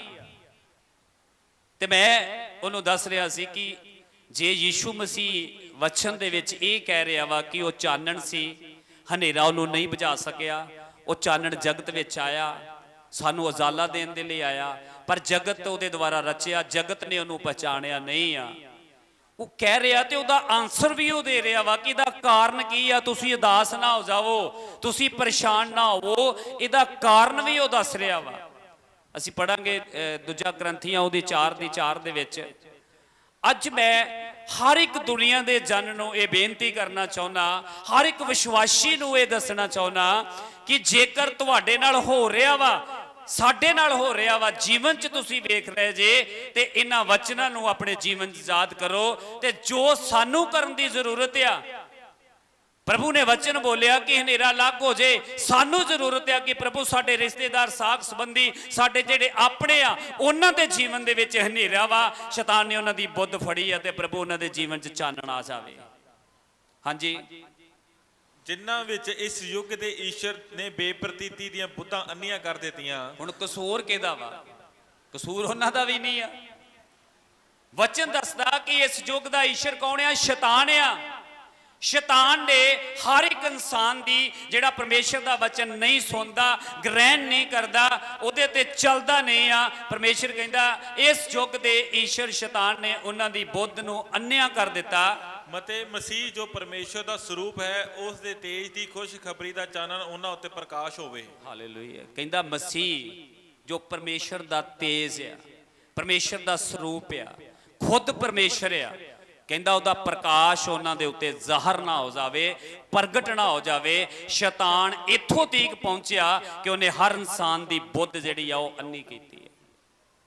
ਤੇ ਜਦੋਂ ਕਿਸੇ ਇਨਸਾਨ ਦੀ ਬੁੱਧ ਅੰਨੀ ਹੋ ਜਾਵੇ ਨਾ, ਤੇ ਜੋ ਮਰਜ਼ੀ ਕਰੀ ਜਾਓ, ਜੋ ਮਰਜ਼ੀ ਕਰੀ ਜਾਓ, ਉਹਦੇ ਤੇ ਅਸਰ ਨਹੀਂ ਹੋਵੇਗਾ। ਇੱਕੋ ਹੀ ਤਾਕਤ ਆ, ਉਸ ਵਰਗ ਦਾ ਪਰਮੇਸ਼ਰ ਆ, ਉਹੋ ਹੀ ਉਹਨੂੰ ਖਤਮ ਕਰ ਸਕਦਾ। ਤੇ ਕਰਾਉਣ ਵਾਲੀਆਂ ਸਾਡੀਆਂ ਪ੍ਰਾਰਥਨਾ ਤੇ ਸਾਡਾ ਵਿਸ਼ਵਾਸ ਹੋਵੇਗਾ। ਜਿਸ ਤਰ੍ਹਾਂ ਪੱਥਰ ਦੇ ਉੱਤੇ ਵੀ ਮਾਰੀ ਜਾਓ ਤੇ ਉਹ ਟੁੱਟਦਾ, ਪਰ ਜਦੋਂ ਅਸੀਂ ਵਿਸ਼ਵਾਸ ਦੇ ਨਾਲ ਪ੍ਰਾਰਥਨਾ ਕਰੀ ਜਾਂਦੇ ਆ, ਪਰਮੇਸ਼ਰ ਜੀਵਨ ਬਦਲਦਾ ਵਾ। ਅਸੀਂ ਆਪਣੇ ਖੁਦ ਦੇ ਜੀਵਨ 'ਚ ਇਹ ਗਵਾਹੀਆਂ ਵੇਖੀਆਂ, ਇਹੋ ਜਿਹੇ ਲੋਕ ਵੇਖੇ ਜਿਹੜੇ ਯੀਸ਼ੂ ਦੇ ਨਾਲ ਇੰਨੀ ਨਫ਼ਰਤ ਕਰਦੇ, ਇਹੋ ਜਿਹੇ ਲੋਕ ਵੇਖੇ ਜਿਹੜੇ ਕਹਿੰਦੇ ਸਾਡੇ ਘਰ ਤੱਕ ਨਾ ਆਇਓ, ਸਾਡੇ ਨਾਲ ਬੋਲਿਓ ਨਾ, ਸਾਡੇ ਨਾਲ ਰਿਸ਼ਤਾ ਨਾ ਰੱਖਿਓ। ਇੰਨੇ ਪੱਥਰ ਦਲਿਆ, ਅੱਜ ਉਹਨਾਂ ਦੇ ਘੁਟਨੇ ਵੀ ਯੀਸ਼ੂ ਮਸੀਹ ਦੀ ਹਜ਼ੂਰੀ 'ਚ ਝੁਕੇ ਆ। ਹਾਲੇਲੂਇਆ। ਉਹ ਪਰਮੇਸ਼ਰ ਆ, ਪਰ ਕਦੋਂ? ਜਦੋਂ ਅਸੀਂ ਪ੍ਰੇਅਰ ਦੇ ਵਿੱਚ, ਵਿਸ਼ਵਾਸ ਦੇ ਵਿੱਚ ਬਣੇ ਰਹਿੰਦੇ ਹਾਂ। ਅੱਜ ਉਹਨਾਂ ਨੂੰ ਦੋਸ਼ੀ ਠਹਿਰਾਉਣ ਦਾ ਫਾਇਦਾ ਨਹੀਂ ਆ, ਕਿਉਂਕਿ ਸ਼ੈਤਾਨ ਈਸ਼ਰ ਨੇ ਉਹਨਾਂ ਦੀ ਬੁੱਧ ਫੜੀ ਆ, ਅੰਨੀ ਕੀਤੀ ਉਹਨਾਂ ਦੀ। ਅੱਜ ਉਹ ਨਹੀਂ ਜਾਣਦੇ। ਅੱਜ ਉਹ ਮਸੀਹ ਲੋਕਾਂ ਦੇ ਬਾਰੇ ਜੋ ਜ਼ਹਿਰ ਉਗੜ ਰਹੇ ਆ, ਯੀਸ਼ੂ ਮਸੀਹ ਦੇ ਬਾਰੇ ਜੋ ਜ਼ਹਿਰ ਉਗੜ ਰਹੇ ਆ, ਮਸੀਹ ਲੋਕਾਂ ਦੇ ਉੱਤੇ ਜੋ ਪਥਰਾ, ਜੋ ਗੱਲਾਂ ਦਾ, ਗਾਲਾਂ ਦਾ, ਜੋ ਵੀ ਉਹਨਾਂ ਦੀ ਸੋਚ ਆ, ਉਹਨਾਂ 'ਚ ਉਹਨਾਂ ਦਾ ਕਸੂਰ ਨਹੀਂ ਆ। ਮੇਰੇ ਭੈਣ ਭਾਈਓ, ਉਹਨਾਂ ਦੇ ਲਈ ਸਾਨੂੰ ਪ੍ਰਾਰਥਨਾ ਦੀ ਜ਼ਰੂਰਤ ਆ, ਕਿਉਂਕਿ ਯੀਸ਼ੂ ਮਸੀਹ ਨੇ ਖੁਦ ਪ੍ਰਾਰਥਨਾ ਕੀਤੀ। ਜਿਹੜੇ ਕੋੜੇ ਮਾਰ ਰਹੇ ਸੀ, ਨੇਜਾ ਮਾਰ ਰਹੇ ਸੀ, ਕਿੱਲ ਠੋਕ ਰਹੇ ਸੀ, ਯੀਸ਼ੂ ਮਸੀਹ ਕਹਿ ਰਿਹਾ ਸੀ ਕਿ ਪ੍ਰਭੂ ਇਹ ਨਹੀਂ ਜਾਣਦੇ, ਇਹਨਾਂ ਦੀ ਬੁੱਧ ਸ਼ੈਤਾਨ ਨੇ ਫੜੀ, ਇਹਨਾਂ ਨੂੰ ਮਾਫ ਕਰ ਦੇ। ਅੱਜ ਉਹੀ ਵਚਨ ਉਹ ਸਾਨੂੰ ਕਹਿਣਾ ਚਾਹੁੰਦਾ ਕਿ ਇਹਨਾਂ ਦਾ ਕਸੂਰ ਨਹੀਂ ਆ, ਇਹਨਾਂ ਦੀ ਬੁੱਧ ਫੜੀ ਹੋਈ ਹੈ। ਇੱਕ ਅਸੀਂ ਆਇਤ ਹੋਰ ਪੜਾਂਗੇ, ਯੂਹੰਨਾ 3 ਉਹਦੀ 19 ਆਇਤ। ਅੱਜ ਸਾਨੂੰ ਜ਼ਰੂਰਤ ਆ ਇਹਨਾਂ ਵਚਨਾਂ ਨੂੰ ਸਮਝਣ ਦੀ। ਘਾਟ ਕਿੱਥੇ ਆ? ਅੱਜ ਕਿਉਂ ਅਸੀਂ ਉਹਨਾਂ ਲੋਕਾਂ ਦਾ ਆਨਸਰ ਨਹੀਂ ਦੇ ਪਾ ਰਹੇ? ਕਿਉਂ ਅਸੀਂ ਉਹਨਾਂ ਨਾਲ ਗੱਲ ਨਹੀਂ ਪਾ ਰਹੇ? ਕਿਉਂ ਅਸੀਂ ਡਰ ਰਹੇ ਆ? ਕਿਉਂ ਸ਼ੈਤਾਨ ਸਾਨੂੰ ਬਾਰ-ਬਾਰ ਥੱਲੇ ਸੁੱਟ ਕੇ ਰਾਸ ਕਰ ਰਿਹਾ ਵਾ? ਅੱਜ ਅਸੀਂ ਜਦੋਂ ਬਪਤਿਸਮਾ ਲੈ ਕੇ ਨਵਾਂ ਜੀਵਨ ਪਾ ਲੈਨੇ ਆ, ਚਰਚ 'ਚ ਆ ਲੈਨੇ ਆ, ਅੱਜ ਅਸੀਂ ਜਦੋਂ ਕੋਈ ਸਾਡੇ ਨਾਲ ਗੱਲ ਕਰਦਾ ਸੀ ਕਹਿੰਦੇ ਨਹੀਂ ਤੂੰ ਨਹੀਂ ਜਾਣਦਾ, ਮੈਂ ਫਲਾਣੀ ਵੱਡੀ ਚਰਚ ਦੇ ਵਿੱਚ ਰੱਦ ਕੇ ਆ, ਮੈਂ ਬੜੀ ਵੱਡੀ ਚਰਚ ਦੇ ਵਿੱਚ ਸੇਵਾਦਾਰ ਆ, ਮੈਂ ਬੜੇ ਵੱਡੇ ਪਾਸਟਰ ਨਾਲ ਮੇਰਾ ਨਾਮ ਜੁੜਿਆ ਵਾ, ਮੈਂ ਤੇ 10 ਸਾਲ ਤੋਂ ਪ੍ਰਭੂ ਨਾਲ ਚੱਲ ਰਿਹਾ ਵਾ, ਤੈਨੂੰ ਨਹੀਂ ਪਤਾ ਪ੍ਰਭੂ ਨੇ ਮੇਰੀ ਜ਼ਿੰਦਗੀ 'ਚ ਏਡੇ ਵੱਡੇ ਕੰਮ ਕੀਤੇ ਆ। ਨਹੀਂ, ਆਪਾਂ ਕਦੋਂ ਕਾਮਯਾਬ ਹੋਵਾਂਗੇ? ਜਦੋਂ ਸਾਡੇ ਕੋਲ ਵਚਨ ਹੋਵੇਗਾ। ਯੀਸ਼ੂ ਮਸੀਹ ਪਰਮੇਸ਼ਰ ਸੀ, ਚਾਨਣ ਸੀ, ਉਹ ਇਸ ਧਰਤੀ ਦੇ ਉੱਤੇ ਆਇਆ ਤੇ ਜਦੋਂ ਉਹਨੇ ਜਰਦਨ ਨਦੀ 'ਚ ਬਪਤਿਸਮਾ ਲਿਆ ਤੇ ਸਵਰਗ ਤੋਂ ਆਵਾਜ਼ ਆਈ ਕਿ ਇਹ ਮੇਰਾ ਪਿਆਰਾ ਪੁੱਤਰ ਆ। ਇੱਕ ਵਾਰ ਆਵਾਜ਼ ਨਹੀਂ ਆਈ, ਬਾਈਬਲ ਦੇ ਵਿੱਚ ਹਜ਼ਾਰਾਂ ਵਾਰ ਜਦੋਂ ਪਤਰਸ, यूहन्ना, ਯਾਕੂਬ ਪਹਾੜ ਤੇ ਗਏ, ਮੂਸਾ ਏਲੀਆ ਨਾਲ ਗੱਲ ਕਰ ਰਹੇ, ਉਦੋਂ ਵੀ ਸਵਰਗ ਤੋਂ ਇੱਕ ਆਵਾਜ਼ ਆਈ, ਬੱਦਲ ਦੇ ਵਿੱਚ ਆਵਾਜ਼ ਆਈ ਕਿ ਇਹ ਮੇਰਾ ਪਿਆਰਾ ਪੁੱਤਰ ਆ, ਤੁਸੀਂ ਇਹਦੀ ਆਵਾਜ਼ ਨੂੰ ਸੁਣੋ। ਪਤਰਸ ਦੀ ਕਿਤਾਬ ਦੇ ਵਿੱਚ ਬਹੁਤ ਸਾਰੇ ਜਗ੍ਹਾ ਦੇ ਉੱਤੇ ਖੁਦ ਆਵਾਜ਼ ਆਈ ਤੇ ਜਦੋਂ ਯੀਸ਼ੂ ਮਸੀਹ ਸੇਵਕਾਈ ਦੇ ਵਿੱਚ ਨਿਕਲਿਆ, ਉਹਦੀ ਪ੍ਰੀਖਿਆ ਆਈ ਤੇ ਸ਼ੈਤਾਨ ਨੇ ਜਦੋਂ ਉਹਦੇ ਨਾਲ ਗੱਲ ਕੀਤੀ ਕਿ ਜੇ ਤੂੰ ਪਰਮੇਸ਼ਰ ਦਾ ਪੁੱਤਰ ਹੈ, ਸਵਾਲ ਕੀਤਾ। ਅੱਜ ਅਸੀਂ ਕਿਵੇਂ ਆਨਸਰ ਦੇ ਸਕਦੇ ਹਾਂ? ਕਿਵੇਂ ਅਸੀਂ ਉਹਦਾ ਸਾਹਮਣਾ ਸੰਸਾਰ ਦਾ, ਦੁਨੀਆ ਦਾ ਕਰ ਸਕਦੇ ਹਾਂ? ਯੀਸ਼ੂ ਮਸੀਹ ਦੇ ਨਾਲ ਸ਼ੈਤਾਨ ਗੱਲ ਕਰ ਰਿਹਾ ਵਾ ਕਿ ਜੇ ਤੂੰ ਪਰਮੇਸ਼ਰ ਦਾ ਪੁੱਤਰ, ਇਹਨਾਂ ਪੱਥਰਾਂ ਨੂੰ ਕਹਿ ਰੋਟੀਆਂ ਬਣ ਜਾਣ। ਤੇ ਯੀਸ਼ੂ ਮਸੀਹ ਉੱਤੇ ਕਹਿ ਸਕਦਾ ਸੀ, ਸ਼ੈਤਾਨ ਤੈਨੂੰ ਨਹੀਂ ਪਤਾ ਜਦੋਂ ਮੈਂ ਬਪਤਿਸਮਾ ਲਿਆ ਸੀ ਉਦੋਂ ਆਵਾਜ਼ ਆਈ ਸੀ ਕਿ ਮੈਂ ਉਹਦਾ ਪਿਆਰਾ ਪੁੱਤਰ ਹਾਂ? ਤੈਨੂੰ ਨਹੀਂ ਸੀ ਪਤਾ ਜਦੋਂ ਮੈਂ ਪਹਾੜ ਦੇ ਉੱਤੇ ਏਲੀਆ ਤੇ ਮੂਸਾ ਨਾਲ ਗੱਲਾਂ ਕਰਦਾ ਸੀ, ਮੇਰੇ ਚੇਲੇ ਮੇਰੇ ਗਵਾਹ ਵਾ, ਉਦੋਂ ਵੀ ਆਵਾਜ਼ ਆਈ ਸੀ ਕਿ ਮੇਰਾ ਪਿਆਰਾ ਪੁੱਤਰ ਹੈ, ਦੀ ਆਵਾਜ਼ ਸੁਣੋ? ਤੈਨੂੰ ਨਹੀਂ ਪਤਾ। ਪਰ ਨਹੀਂ, ਉਹਨੇ ਉਹਦੀ ਗੱਲ ਦਾ ਉਹਦੇ ਤਰੀਕੇ ਨਾਲ ਆਨਸਰ ਨਹੀਂ ਦਿੱਤਾ। ਉਹਨੇ ਆਨਸਰ ਕੀ ਦਿੱਤਾ? ਵਚਨ ਦੇ ਵਿੱਚ ਲਿਖਿਆ ਹੋਇਆ ਵਾ ਕਿ ਆਪਣੇ ਪਰਮੇਸ਼ਰ ਨੂੰ ਕਦੀ ਵੀ ਪਰਤਾਈਦਾ ਨਹੀਂ ਹੈ। ਉਹਨੇ ਵਚਨ ਚੋਂ ਡਾਟਿਆ। ਅੱਜ ਜਦੋਂ ਸਾਡੇ ਨਾਲ ਸ਼ੈਤਾਨ ਗੱਲ ਕਰਦਾ, ਸਾਨੂੰ ਹਰਾਸ ਕਰਨ ਦੀ ਕੋਸ਼ਿਸ਼ ਕਰਦਾ, ਅਸੀਂ ਆਪਣੀ ਬੁੱਧ ਦੇ ਨਾਲ ਜਵਾਬ ਦਿੰਨੇ ਕਿ ਨਹੀਂ, ਅਸੀਂ ਤੇ 5 ਸਾਲ ਪੁਰਾਣੇ ਵਿਸ਼ਵਾਸੀ ਆ, ਅਸੀਂ ਤੇ ਬਪਤਿਸਮਾ ਲਿਆ, ਅਸੀਂ ਤੇ ਪਵਿੱਤਰ ਆਤਮਾ ਪਾਇਆ, ਅਸੀਂ ਤੇ ਗਵਾਹੀਆਂ ਵੀ ਦਿੱਤੀਆਂ ਵਾ। ਸ਼ੈਤਾਨ ਨੂੰ ਇਹਦੇ ਨਾਲ ਕੋਈ ਫਰਕ ਨਹੀਂ ਪੈਂਦਾ, ਪਰ ਉਹਨੂੰ ਉਦੋਂ ਫਰਕ ਪਵੇਗਾ ਜਦੋਂ ਉਹਨੂੰ ਕਹੋਗੇ ਕਿ ਬਾਈਬਲ ਦੇ ਵਿੱਚ ਲਿਖਿਆ ਵਾ ਕਿ ਸਾਡਾ ਪਰਮੇਸ਼ਰ ਕਹਿੰਦਾ ਕਿ ਯੁੱਗ ਦੇ ਅੰਤ ਤੱਕ ਤੁਹਾਡੇ ਨਾਲ ਆ। ਸਾਡਾ ਪਰਮੇਸ਼ਰ ਕਹਿੰਦਾ ਮੈਂ ਤੁਹਾਡੇ ਹੰਝੂਆਂ ਨੂੰ ਕੁੱਪੀ 'ਚ ਪਾ ਕੇ ਰੱਖਿਆ ਵਾ। ਸਾਡਾ ਪਰਮੇਸ਼ਰ ਕਹਿੰਦਾ ਮੈਂ ਤੁਹਾਨੂੰ ਨਾ ਛੱਡਾਂਗਾ ਨਾ ਤਿਆਗਾਂਗਾ। ਸਾਡਾ ਪਰਮੇਸ਼ਰ ਕਹਿੰਦਾ ਜੇ ਸ਼ੈਤਾਨ ਤੁਹਾਡੇ ਕੋਲੋਂ ਇੱਕ ਖੋਵੇਗਾ, ਮੈਂ ਹਜ਼ਾਰਾਂ ਦੇ ਨਾਲ ਤੁਹਾਨੂੰ ਬਲੈਸ ਕਰਕੇ ਵਾਪਸ ਕਰਾਂਗਾ ਯੀਸ਼ੂ ਮਸੀਹ ਦੇ ਨਾਮ ਦੇ ਵਿੱਚ। ਉਹਨੂੰ ਆਨਸਰ ਕਿੱਥੋਂ ਦੇਣਾ? ਚਾਨਣ ਦੇ ਵਿੱਚ ਰਹਿ ਕੇ, ਉਹਦੇ ਵਚਨ ਦੇ ਵਿੱਚੋਂ। ਤੇ ਜੇ ਵਚਨ ਸਾਡੇ ਕੋਲ ਹੀ ਨਹੀਂ ਆ, ਉਹ ਚਾਨਣ, ਉਹ ਬੀਜ, ਉਹ ਵਚਨ ਜਿਹੜਾ ਦੇਹ ਧਾਰ ਕੇ ਯੀਸ਼ੂ ਬਣ ਕੇ ਆਇਆ, ਉਹ ਸਾਡੇ ਅੰਦਰ ਹੀ ਨਹੀਂ ਆ। ਅਫਸੋਸ, ਜਦੋਂ ਵਚਨ, ਪਹਿਲੀ ਗੱਲ ਤੇ ਆਪਾਂ ਪੜ੍ਹਦੇ ਹੀ ਨਹੀਂ। ਦੂਜੀ ਗੱਲ, ਜਦੋਂ ਸੁਣਨ ਦਾ ਸਮਾਂ ਆਉਂਦਾ ਅਸੀਂ ਮਨ ਨਹੀਂ ਲਾਉਂਦੇ। ਇੱਧਰ ਉੱਧਰ ਵਿਚਾਰਾਂ 'ਚ, ਸੋਚਾਂ ਦੇ ਵਿੱਚ। ਇਹ ਇੱਕ ਕੀਮਤੀ ਹਿੱਸਾ ਵਾ। ਅਸੀਂ ਫਿਰ ਪ੍ਰਾਰਥਨਾ 'ਚ ਕਹਿੰਦੇ ਕਿ ਪ੍ਰਭੂ ਤੂੰ ਮੇਰੀ ਆਵਾਜ਼ ਨਹੀਂ ਸੁਣਦਾ।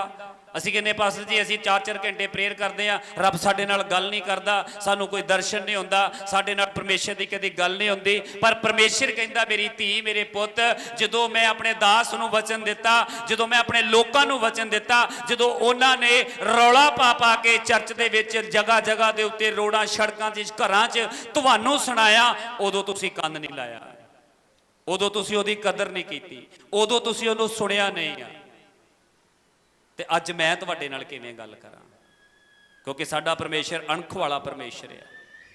ਅਸੀਂ ਪੜ੍ਹਦੇ ਆਂਗੇ 3:19 ਜੋਨਾ, ਅਤੇ ਦੋਸ਼ੀ ਠਹਿਰਨ ਦਾ ਇਹ ਕਾਰਨ ਹੈ ਹਾਂਜੀ ਕਿ ਚਾਨਣ ਜਗਤ ਵਿੱਚ ਆਇਆ ਅਤੇ ਮਨੁੱਖਾਂ ਨੇ ਇਸ ਲਈ ਪਾਈ ਉਹਨਾਂ ਦੇ ਕੰਮ ਭੈੜੇ ਸਨ, ਹਨੇਰੇ ਨੂੰ ਚਾਨਣਾ ਨਾਲੋਂ ਵਧੇਕ ਪਿਆਰ ਕੀਤਾ। ਇੱਕ ਕਾਰਨ ਇਹ ਵੀ ਰੱਬ ਦੱਸ ਰਿਹਾ ਵਾ, ਕੋਈ ਸ਼ੱਕ ਨਹੀਂ ਹੈ ਕਿ ਚਾਨਣ ਜਗਤ ਚ ਆਇਆ। ਅੱਜ ਕਿਉਂ ਸਾਰੀ ਦੁਨੀਆ ਯਿਸੂ ਨੂੰ ਨਹੀਂ ਮੰਨ ਰਹੀ? ਅੱਜ ਕਿਉਂ ਉਹ ਯਿਸੂ ਨੂੰ ਮੰਨਣ ਵਾਲਿਆਂ ਨਾਲ ਵੀ ਨਫ਼ਰਤ ਕਰ ਰਹੇ ਆ? ਅੱਜ ਕਿਉਂ ਉਹਨਾਂ ਨੂੰ ਪਤਾ ਨਹੀਂ ਲੱਗ ਰਿਹਾ ਕਿ ਭਾਈ ਜਿਹੜੇ ਮਸੀਹ ਲੋਕ ਪ੍ਰਚਾਰ ਕਰਦੇ ਆ, ਚਰਚ ਦੇ ਵਿੱਚ ਲੋਕ ਆਉਂਦੇ ਆ, ਕਿਉਂ ਤੁਸੀਂ ਉਹਨਾਂ ਨੂੰ ਤੰਗ ਕਰਦੇ, ਕਿਉਂ ਤੁਸੀਂ ਉਹਨਾਂ ਨਾਲ ਨਫ਼ਰਤ ਕਰਦੇ? ਭਾਈ ਉਹ ਮਾੜਾ ਥੋੜੀ ਕਰਦੇ ਆ। ਇੱਕ ਪਤੀ ਦਾ ਪਤਨੀ ਸ਼ਰਾਬੀ ਕਬਾਬੀ ਗਾਲਾਂ ਕੱਢ ਕੇ ਰੋਜ਼ ਕੁੱਟਦਾ, ਤੁਸੀਂ ਗੁਆਂਢ 'ਚ ਰੋਜ਼ ਵੇਖਦੇ ਜੇ ਬੱਚਿਆਂ ਦੀਆਂ ਚੀਕਾਂ ਦੀ ਆਵਾਜ਼, ਪਤਨੀ ਦੀ ਚੀਕਾਂ ਦੀ ਆਵਾਜ਼, ਘਰ ਦੇ ਭਾਂਡੇ ਤੱਕ ਵਿਕ ਗਏ ਆ। ਤੇ ਜੇ ਉਹਦੀ ਪਤਨੀ ਚਰਚ ਜਾ ਕੇ ਪ੍ਰਾਰਥਨਾ ਕਰਕੇ ਆਪਣੇ ਪਤੀ ਨੂੰ ਬਚਾ ਲਿਆ, ਆਪਣੇ ਬੱਚਿਆਂ ਨੂੰ ਬਚਾ ਲਿਆ, ਉਹ ਚਰਚ ਵਿੱਚ ਲੈ ਗਈ ਆ, ਅੱਜ ਤੁਹਾਨੂੰ ਉਹਨਾਂ ਚੀਕਾਂ ਡਾਂਗਾਂ ਦੀ, ਰੌਲੇ ਦੀ, ਉਹ ਸ਼ਰਾਬ ਦੀਆਂ ਭੜਕਾਂ ਦੀ ਆਵਾਜ਼ ਨਹੀਂ ਆ ਰਹੀ, ਤੇ ਕੀ ਇਹ ਪਾਪ ਹੋ ਗਿਆ? ਅੱਜ ਜੇ ਉਹਨਾਂ ਦੇ ਘਰ ਚੋਂ ਤੁਹਾਨੂੰ ਪ੍ਰਾਰਥਨਾ ਦੀ ਆਵਾਜ਼ ਆ ਰਹੀ ਆ, ਉਹਨਾਂ ਦੇ ਘਰ 'ਚ ਤੁਹਾਨੂੰ ਪਰਮੇਸ਼ਰ ਦੀ ਮਹਿਮਾ ਦੀ ਆਵਾਜ਼ ਆ ਰਹੀ ਆ, ਕੀ ਇਹ ਪਾਪ ਆ? ਕਿਉਂ ਉਹਨਾਂ ਨੂੰ ਐਵੇਂ ਲੱਗ ਰਿਹਾ ਵਾ? ਕਿਉਂ ਐਵੇਂ ਕਰ ਰਹੇ ਆ? ਉਹਨਾਂ ਦੀ ਬੁੱਧ ਸ਼ੈਤਾਨ ਨੇ ਫੜੀ ਹੋਈ ਆ, ਉਹਨਾਂ ਦੀ ਬੁੱਧ ਇਸ ਯੁੱਗ ਦੇ ਈਸ਼ਰ ਨੇ ਫੜੀ ਹੋਈ ਆ। ਚਾਨਣ ਜਗਤ 'ਚ ਆਇਆ ਵਾ, ਕੋਈ ਸ਼ੱਕ ਨਹੀਂ, ਸਚਾਈ ਆ, ਪਰ ਮਨੁੱਖਾਂ ਨੇ ਇਸ ਲਈ ਕਿ ਉਹਨਾਂ ਦੇ ਕੰਮ ਭੈੜੇ ਆ, ਉਹਨਾਂ ਨੇ ਚਾਨਣ ਨਾਲੋਂ ਹਨੇਰੇ ਨੂੰ ਵੱਧ ਪਿਆਰ ਕੀਤਾ। ਉਹਨਾਂ ਨੂੰ ਪਤਾ ਜੇ ਅਸੀਂ ਚਾਨਣ ਕੋਲ ਚਲੇ ਗਏ ਸਾਡੇ ਹਨੇਰੇ ਦੇ ਕੰਮ ਪ੍ਰਗਟ ਹੋ ਜਾਣੇ ਆ। ਅੱਜ ਜਿੰਨੇ ਵੀ ਲੋਕ ਇੱਥੇ ਬੈਠੇ ਚਾਨਣ ਦੇ ਵਿੱਚ ਆਏ ਆ, ਉਹਨਾਂ ਦੇ ਹਨੇਰੇ ਦੇ ਕੰਮ ਪ੍ਰਗਟ ਹੋਏ ਆ। ਕੁਝ ਦਾਸਾਂ ਦੇ ਬੋਲਣ ਦੁਆਰਾ, ਕੁਝ ਉਹਨਾਂ ਦੀ ਆਪਣੀਆਂ ਪ੍ਰਾਰਥਨਾ ਦੇ ਦੁਆਰਾ, ਕੁਝ ਜਦੋਂ ਉਹਨਾਂ ਨੇ ਵਚਨ ਪੜਿਆ ਤੇ ਵਚਨ ਉਹਨਾਂ ਦੇ ਅੰਦਰ ਗਿਆ ਤੇ ਉਹਨਾਂ ਦੇ ਹਨੇਰੇ ਦੇ ਕੰਮ ਪ੍ਰਗਟ ਹੋਏ, ਤੇ ਉਹਨਾਂ ਦੇ ਹਨੇਰੇ ਦੇ ਕੰਮਾਂ ਤੋਂ ਤੋਬਾ ਕੀਤੀ, ਪਛਤਾਵਾ ਕੀਤਾ, ਤੇ ਉਹਨਾਂ ਦੀ ਜ਼ਿੰਦਗੀ 'ਚ ਚਾਨਣ ਆ ਗਿਆ। ਤੇ ਅੱਜ ਉਹ ਚਾਨਣ ਦੇ ਕੀ ਦੇ ਰਹੇ ਆ? ਗਵਾਹੀ ਦੇ ਰਹੇ ਆ। ਕਿਉਂ ਹਜ਼ਮ ਨਹੀਂ ਹੋ ਰਿਹਾ ਦੁਨੀਆ ਨੂੰ? ਕਿਉਂ ਅੱਜ ਪਰਮੇਸ਼ਰ ਇੱਕੋ ਆ, ਇੱਕੋ ਹੀ ਪਰਮੇਸ਼ਰ ਆ। ਉਹ ਸਾਡੇ ਲਿਬਾਸ ਨੂੰ, ਸਾਡੇ ਪਹਿਰਾਵਿਆਂ ਨੂੰ ਨਹੀਂ ਵੇਖਦਾ, ਉਹ ਜੇ ਵੇਖਦਾ ਤੇ ਸਿਰਫ ਸਾਡੇ ਸ਼ਬਦਾਂ ਨੂੰ ਸੁਣਦਾ। ਉਹ ਸਾਡੇ ਦਿਲ ਨੂੰ ਵੇਖਦਾ ਕਿ ਅਸੀਂ ਕਿਹੜੇ ਦਿਲ ਨਾਲ ਪ੍ਰਾਰਥਨਾ ਕਰ ਰਹੇ, ਕਿਹੜੇ ਦਿਲ ਨਾਲ ਉਸ ਪਰਮੇਸ਼ਰ ਦੀ ਮਹਿਮਾ ਕਰ ਰਹੇ ਆ। ਅੱਜ ਸਾਡੀ ਜ਼ੁਬਾਨ ਚੋਂ ਕਿਹੜੇ ਸ਼ਬਦ ਨਿਕਲ ਰਹੇ ਆ? ਦੁਨੀਆ ਦੇ ਉੱਤੇ ਕੋਈ ਇਹੋ ਜਿਹਾ ਪਰਮੇਸ਼ਰ ਨਹੀਂ ਆ ਜਿਹੜਾ ਗਾਲਾਂ ਕਢਾਉਂਦਾ ਹੋਵੇ, ਕੋਈ ਇਹੋ ਜਿਹਾ ਪਰਮੇਸ਼ਰ ਨਹੀਂ ਆ ਜਿਹੜਾ ਕੋਈ ਪਰਮੇਸ਼ਰ ਨੂੰ ਮੰਨਦਾ ਤੇ ਉਹਦੇ ਨਾਲ ਨਫ਼ਰਤ ਕਰਨੀ ਸਿਖਾਉਂਦਾ ਹੋਵੇ। ਕੋਈ ਬਾਪ, ਕੋਈ ਪਰਮੇਸ਼ਰ ਇਹੋ ਜਿਹਾ ਹੈ ਆ ਜਿਹੜਾ ਆਪਣੇ ਬੱਚਿਆਂ ਨੂੰ ਨਫ਼ਰਤ ਕਰਨੀ ਸਿਖਾਵੇਗਾ? ਕੋਈ ਬਾਪ ਇਹੋ ਜਿਹਾ ਹੈਗਾ ਜਿਹੜਾ ਆਪਣੇ ਬੱਚਿਆਂ ਨੂੰ ਗਾਲਾਂ ਕੱਢਣੀਆਂ ਸਿਖਾਵੇਗਾ? ਜੇ ਫਿਰ ਇਹ ਲੋਕ ਗਾਲਾਂ ਕੱਢ ਰਹੇ ਆ, ਨਫ਼ਰਤ ਕਰ ਰਹੇ ਆ, ਇਹਦਾ ਮਤਲਬ ਇਹਨਾਂ ਦੀ ਬੁੱਧ ਸ਼ੈਤਾਨ ਨੇ ਫੜੀ ਹੋਈ ਆ। ਇਹਨਾਂ ਕੋਲ ਸਵਰਗ ਦੀ ਬੁੱਧ ਨਹੀਂ ਆ, ਇਹ ਚਾਨਣ ਦੇ ਵਿੱਚ ਨਹੀਂ ਹੈ, ਲੋਕ ਹਨੇਰੇ ਦੇ ਵਿੱਚ ਆ। ਅੱਜ ਇਹਨਾਂ ਦੇ ਲਈ ਪ੍ਰਾਰਥਨਾ ਕਰਨ ਦੀ ਜ਼ਰੂਰਤ ਆ ਕਿ ਪਰਮੇਸ਼ਰ ਇਹ ਵੀ ਹਨੇਰੇ ਦੇ ਕਾਰਜਾਂ ਤੋਂ ਆਜ਼ਾਦ ਹੋ ਕੇ ਚਾਨਣ ਦੇ ਵਿੱਚ ਪ੍ਰਵੇਸ਼ ਕਰਨ। ਕਿੱਦਾਂ ਅਸੀਂ ਪਰਮੇਸ਼ਰ ਦੀ ਲਿਖਤ ਨੂੰ ਮਿਟਾ ਦੇਵਾਂਗੇ? ਇਹ ਬਹੁਤ ਸਾਰੇ ਲੋਕ, ਮੈਂ ਗਿਆਨੀ ਵਿਦਵਾਨ ਕਈ ਵਾਰ ਵੇਖਦਾ ਫੇਸਬੁੱਕ YouTube ਤੇ, ਉਹ ਪਰਮੇਸ਼ਰ ਦੇ ਬਾਈਬਲ ਦੀਆਂ ਐਤਾਂ ਪੜ੍ਹ ਕੇ ਸੁਣਾਉਂਦੇ ਆ, ਵਚਨ ਸੁਣਾਉਂਦੇ ਆ ਕਿ ਬਾਈਬਲ ਦੇ ਵਿੱਚ ਆਹ ਲਿਖਿਆ, ਆਹ ਲਿਖਿਆ। ਇਹ ਮਸੀਹ ਲੋਕ ਇਹ ਕਰਦੇ ਆ। ਮੇਰੇ ਭਾਈ, ਉਹਨਾਂ ਨੂੰ ਇਹ ਕਿਉਂ ਨਹੀਂ ਲੱਭਦਾ ਕਿ ਬਾਈਬਲ ਦੇ ਵਿੱਚ ਇਹ ਵੀ ਲਿਖਿਆ ਕਿ ਹਰ ਘੁਟਨਾ ਉਹਦੀ ਝੂਰੀ ਵਿੱਚ ਝੁਕੇਗਾ, ਹਰ ਜ਼ਬਾਨ ਉਹਦੀ ਮਹਿਮਾ ਕਰੇਗੀ। ਬਾਈਬਲ 'ਚ ਇਹ ਵੀ ਲਿਖਿਆ ਕਿ ਰਾਹ, ਸਚਾਈ ਤੇ ਜੀਵਨ ਮੈਂ ਵਾਂ। ਬਾਈਬਲ 'ਚ ਇਹ ਵੀ ਲਿਖਿਆ ਕਿ ਮੈਂ ਜਗਤ ਦਾ ਚਾਨਣ ਆ, ਜੋ ਮੇਰੇ ਪਿੱਛੇ ਚੱਲੇਗਾ ਉਹ ਕਦੀ ਵੀ ਹਨੇਰੇ ਵਿੱਚ ਨਹੀਂ ਰਵੇਗਾ। ਕਿ ਇਹ ਲਿਖਤਾਂ ਉਹਨਾਂ ਨੂੰ ਨਹੀਂ ਲੱਭਦੀਆਂ? ਜੇ ਇਹ ਲਿਖਤਾਂ ਉਹਨਾਂ ਨੂੰ ਲੱਭਦੀਆਂ ਤੇ ਸ਼ੈਤਾਨ ਉਹਨਾਂ ਨੂੰ ਉਹਨਾਂ ਬੰਨੇ ਜਾਣ ਨਹੀਂ ਦਿੰਦਾ, ਕਿਉਂਕਿ ਚਲੇ ਗਈਆਂ ਤੇ ਇਹ ਲਿਖਤਾਂ ਉਹਨਾਂ ਦੇ ਅੰਦਰ ਚਲਾ ਗਈਆਂ ਤੇ ਉਹਨਾਂ ਦੀ ਵੀ ਬੁੱਧ ਖੁੱਲ ਜਾਣੀ ਹੈ, ਚਾਨਣ ਉਹਨਾਂ ਦੇ ਅੰਦਰ ਆ ਜਾਣਾ। ਇਸ ਲਈ ਕਹਿੰਦਾ ਕਿ ਉਹਨਾਂ ਨੇ ਚਾਨਣ ਨਾਲੋਂ ਹਨੇਰੇ ਨੂੰ ਵੱਧ ਪਿਆਰ ਕੀਤਾ। ਕਿਉਂ? ਕਿ ਉਹ ਹਨੇਰੇ ਦੇ ਕੰਮਾਂ ਨੂੰ ਛੱਡਣਾ ਹੀ ਨਹੀਂ ਚਾਹੁੰਦੇ। ਅੱਜ ਇਸੇ ਲਈ ਆਪਾਂ ਪ੍ਰਾਰਥਨਾ ਦੇ ਵਿੱਚ ਬਾਰ-ਬਾਰ ਪ੍ਰੇਰਨਾ ਕਰਦੇ ਆ ਨਾ ਕਿ ਪ੍ਰਭੂ ਦੇ ਅੱਗੇ ਜਾ ਕੇ ਕਹੋ ਕਿ ਪ੍ਰਭੂ ਮੈਂ ਪਾਪ ਛੱਡਣਾ ਚਾਹੁੰਦਾ ਵਾਂ, ਮੇਰੀ ਮਦਦ ਕਰ। ਪ੍ਰਭੂ ਮੈਂ ਗੁੱਸਾ ਨਫ਼ਰਤ ਛੱਡਣੀ ਚਾਹੁੰਦਾ, ਮੇਰੀ ਮਦਦ ਕਰ। ਪ੍ਰਭੂ ਮੈਂ ਤੈਨੂੰ ਆਪਣੇ ਅੰਦਰ ਵੇਖਣਾ ਚਾਹੁੰਦਾ, ਮੈਂ ਤੇਰੇ ਨਾਲ ਗੱਲ ਕਰਨੀ ਚਾਹੁੰਦਾ, ਮੈਂ ਤੇਰੇ ਨਾਲ ਸੰਗਤੀ ਚਾਹੁੰਦਾ, ਪ੍ਰਭੂ ਮੇਰੀ ਮਦਦ ਕਰ। ਪ੍ਰਭੂ ਨੇ ਇੱਕ ਸਹਾਇਕ ਦਿੱਤਾ ਵਾ ਸਾਨੂੰ ਸਾਡੀ ਮਦਦ ਕਰਨ ਵਾਸਤੇ। ਉਹ ਸਹਾਇਕ ਸਾਡੀ ਮਦਦ ਕਰੇਗਾ, ਪਰ ਕਦੋਂ ਕਰੇਗਾ? ਜਦੋਂ ਅਸੀਂ ਮੰਗਾਂਗੇ, ਪੁਕਾਰਾਂਗੇ, ਆਪਣੇ ਦਿਲ ਨੂੰ ਖੋਲਾਂਗੇ, ਉਡੇਲਾਂਗੇ ਆਪਣੇ ਉਹਦੇ ਅੱਗੇ। ਦੀਵੇ ਦੇ ਵਿੱਚ ਪਾਣੀ ਭਰਿਆ ਵਾ, ਤੇਲ ਪਾਈ ਜਾਵਾਂਗੇ ਜਗੂ ਨਹੀਂ, ਉਹਨੂੰ ਖਾਲੀ ਕਰਨਾ ਪੈਣਾ।